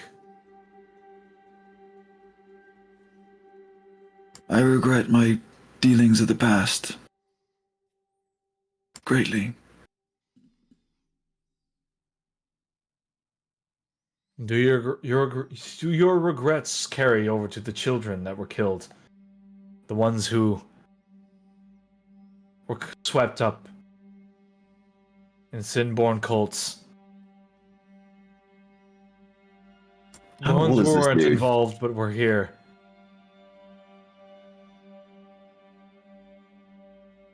I'm confused what he just said. The ones that weren't involved but were here?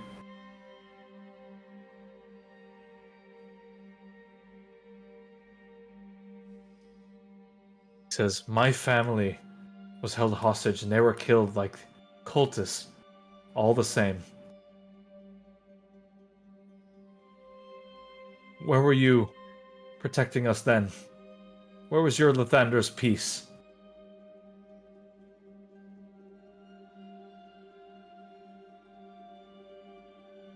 Where was your family held hostage?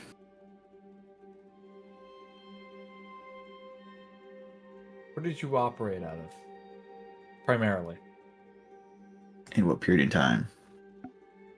You tell me. You're talking about before I can't- could you remember.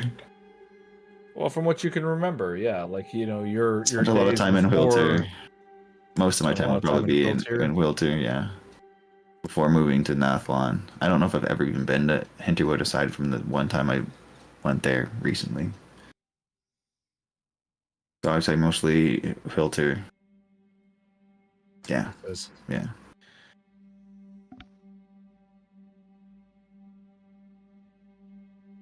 Sorry, jog my memory. What was your question? One more time. Where was your family held hostage? They're up in the peaks. The king gave our family concessions and said they apologized that the frost giants killed them. Where were you? The Where was took I? my family's hostage. You're blaming me for not being able to defend everyone. Is that what you're doing? I am but one man. I blame you for coming home covered in their blood. Ordered to kill all in those cultist camps, regardless of who was taken prisoner or not. I know I know you in your face. Because I was there. I don't know what he's talking about. Am I supposed to know what he's talking about? Okay. You cannot remember. Good. All right. I'm just gonna make You sure. don't, you don't recognize him. You don't remember. All right. All right. Then that's what I needed to know. I tried just really hard to remember, but I can't. Roll a history check with disadvantage. Okay. Something there. Oh, damn. Okay. I will allow, narratively, someone can expend inspiration for him to unlock a memory. Right now. I wish I had inspiration to You give. gave it to me back, so I'll use it again. What's that? Okay. Spend it, and the natural 20 becomes valid. Okay. Woo! Cool. Please. As you look into this figure's face, you see a younger version of himself.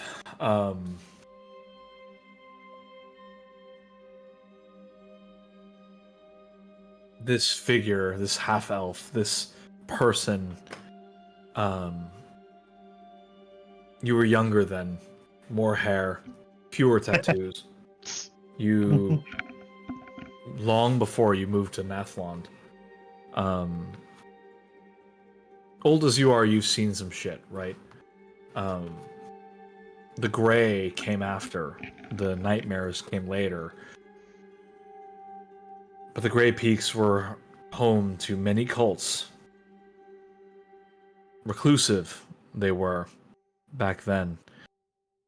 Home to many creatures who were driven from the main cities and sought refuge out there. Many awakened beasts.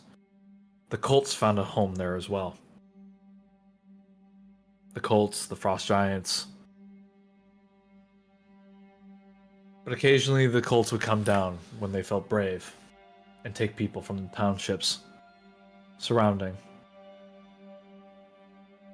It was your job to snuff them out. This is pre-awakening. This is just cults, like possibly Hadar. Or is this Possibly. Or was? Go ahead. Sorry. Back then, the cults were directionless. They were numerous, as though they were now, but not in these numbers. Sometimes it was Hadar, sometimes it was forgotten gods without names. Before the awakening, their power was limited. But it didn't stop them from trying to gather up whomever they could.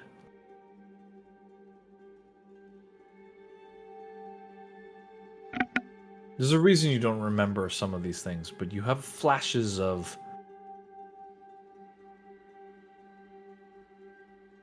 his face, his pleading affect as you held a woman close, right up in here, her head nestled up between your arm and your forearm, her body rife with corruption.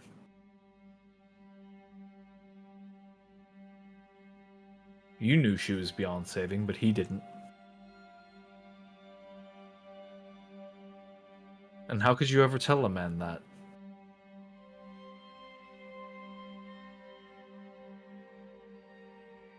Do you take her back, hoping that she'd be cleansed? Potentially to turn into a horror beyond recognition? Or do you save him the need, save him the grief? You didn't think twice when you snapped her neck in front of him.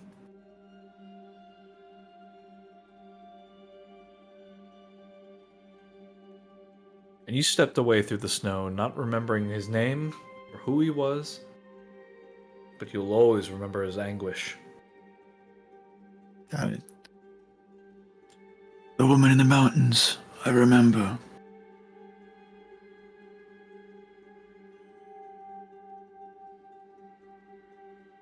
It's a pity we couldn't save them. Some were too far gone. He says, "You didn't even try." What would you have me do?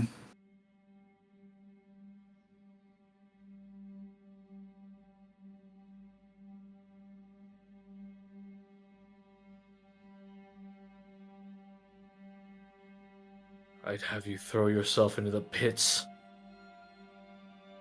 Throw yourself down to the 9 hells.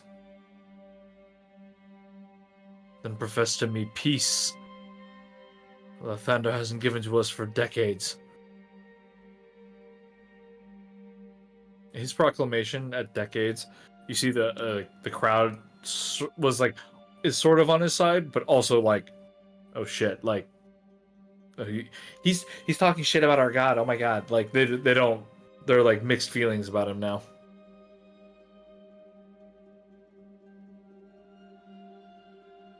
Who I presume was your wife. Fell into a wrong crowd. Was filled with corruption.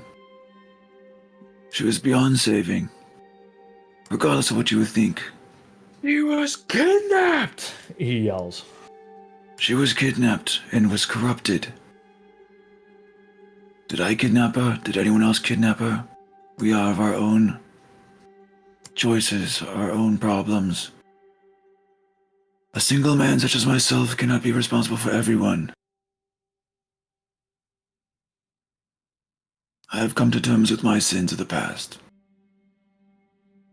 Have you? Roll a persuasion check.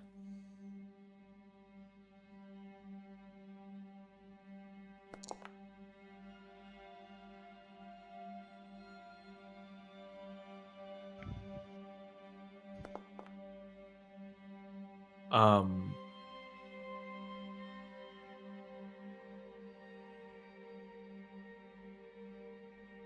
you see him briefly. He's visibly shaken at your words. He says, I did nothing wrong. I didn't do anything wrong. You did something. And you see him reach down and pull a hand crossbow on you. Like he's attempting to shoot you. And Koss is there. Just smashes him down. Immediately.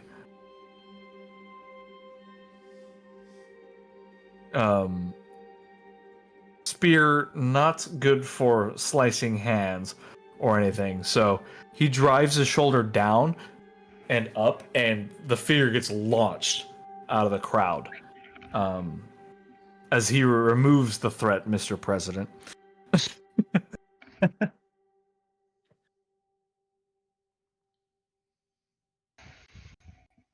Do you just straight up kill the guy? No one's checked yet. Well, I mean, is it like evident that he's just completely destroyed from what you did, or is it like he could be alive? You see it as restraint. but anybody else that sees Koss is like he's a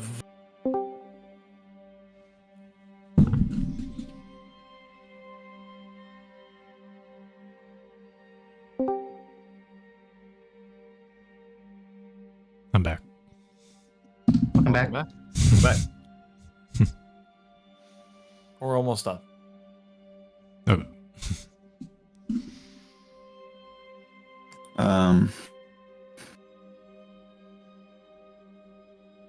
Check my inventory real quick. Do not have any healing potions. Whatever. Well, hope he's alive. I'll go to. I'll bring Bud over there. As I was saying, walk over to this guy who's probably barely alive, and have Bud like lay on hands or something. That makes sense. I don't know the conditions of his redemption weapons, but he heals for a good amount, and half the crowd is almost incensed, thinking that this figure is dead, but he's like immediately springs back to consciousness. Not a mark on him, given he's just a soldier gone to seed. I'll But stand up on his his hand feet. crossbow lays in pieces across the cobblestone, and he looks up at you fearfully. I'll put him up I'll like stand him up. I'll offer him a hand to stand him up. I'll say, if I have wronged you, I'm sorry. And if you seek revenge, take your 2 pounds of flesh. A pound of flesh, rather. I open my arms for him to like throw punches as he wants.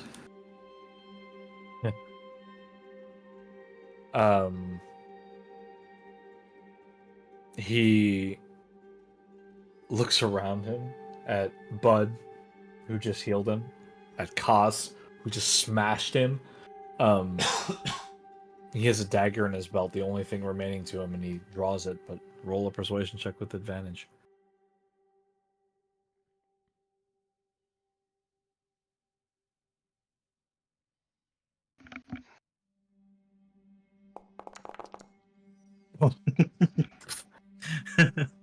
His hand shakes.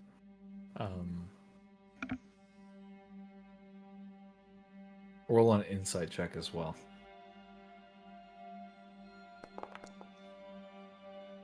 Ooh, damn! That he's rolling near that one. He's his hand shakes, but from the memory you remember, he's not an unseasoned soldier. This figure suffers from other demons, and his hand is unsteady. And you're sure that even if he had gotten a shot off with that hand crossbow, it wasn't likely to hit anyway. But he holds it up to you with a shaking hand.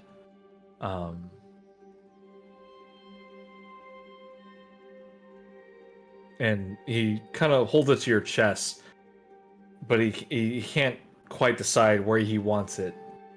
It's just a nick around the collarbone, but he drops it ineffectually otherwise. Alright, to prove the point further, I'll pick up his dagger. And across my giant Lathander tattoo across my chest, I'll take the blade and run it sideways across, scarring across the Lathander tattoo so it's no longer visible. Ooh. Lathander is dead. Whatever peace he did or did not bring is in the past now. And so too is this church, and those who still remain loyal to it. As I mentioned before, the Paladin Lathander are following Sirik, not Lathander. He is a false god, and he's deposed. A greater threat is coming. From what I remember, you are a well-seasoned soldier. We could use you in the war to come.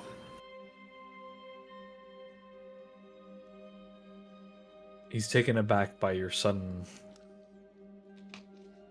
flip, your own self-mutilation, and then your recognizance of who he is.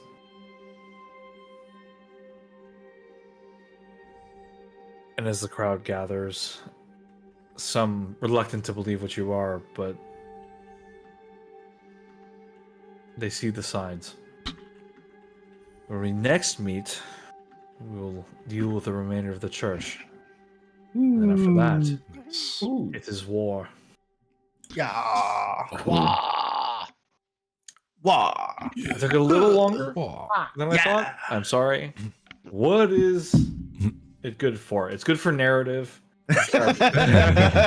True. Also, absolutely nothing. Also, absolutely nothing.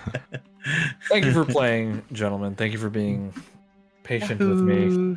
But we are walking forward into that sweet nothing of war. And we'll find out exactly what your efforts have done next time. Because we have a couple more days left, but I think you guys are well on your way. So think about what else you guys want to do within those next couple days. Yes. There will be enough time for you guys as characters to do things. But you guys have launched the rocket as far as like getting the city prepared for what is to come. Such as it is. Yeah. Or just give him like a reality check. Well, basically. It's like fuck. Reality check is coming, I think. Too many winters. You. Some too few. But I shall die as one of them. I almost made that reference. I decided not to, but perhaps next time. But for now, I bid you guys a good night and a good week, and I will see you guys next time on Odasses. Yeah. Sounds good. Thank you so Thank much, you, Matt. Thanks, Matt. Good to see you, Any everybody. and every Great time. narrations. Yes, thank you. Alrighty. Excited for next time. Bye, boys. Happy sleeps, everybody. Bye. Good night. Hey, gentlemen. Night. No.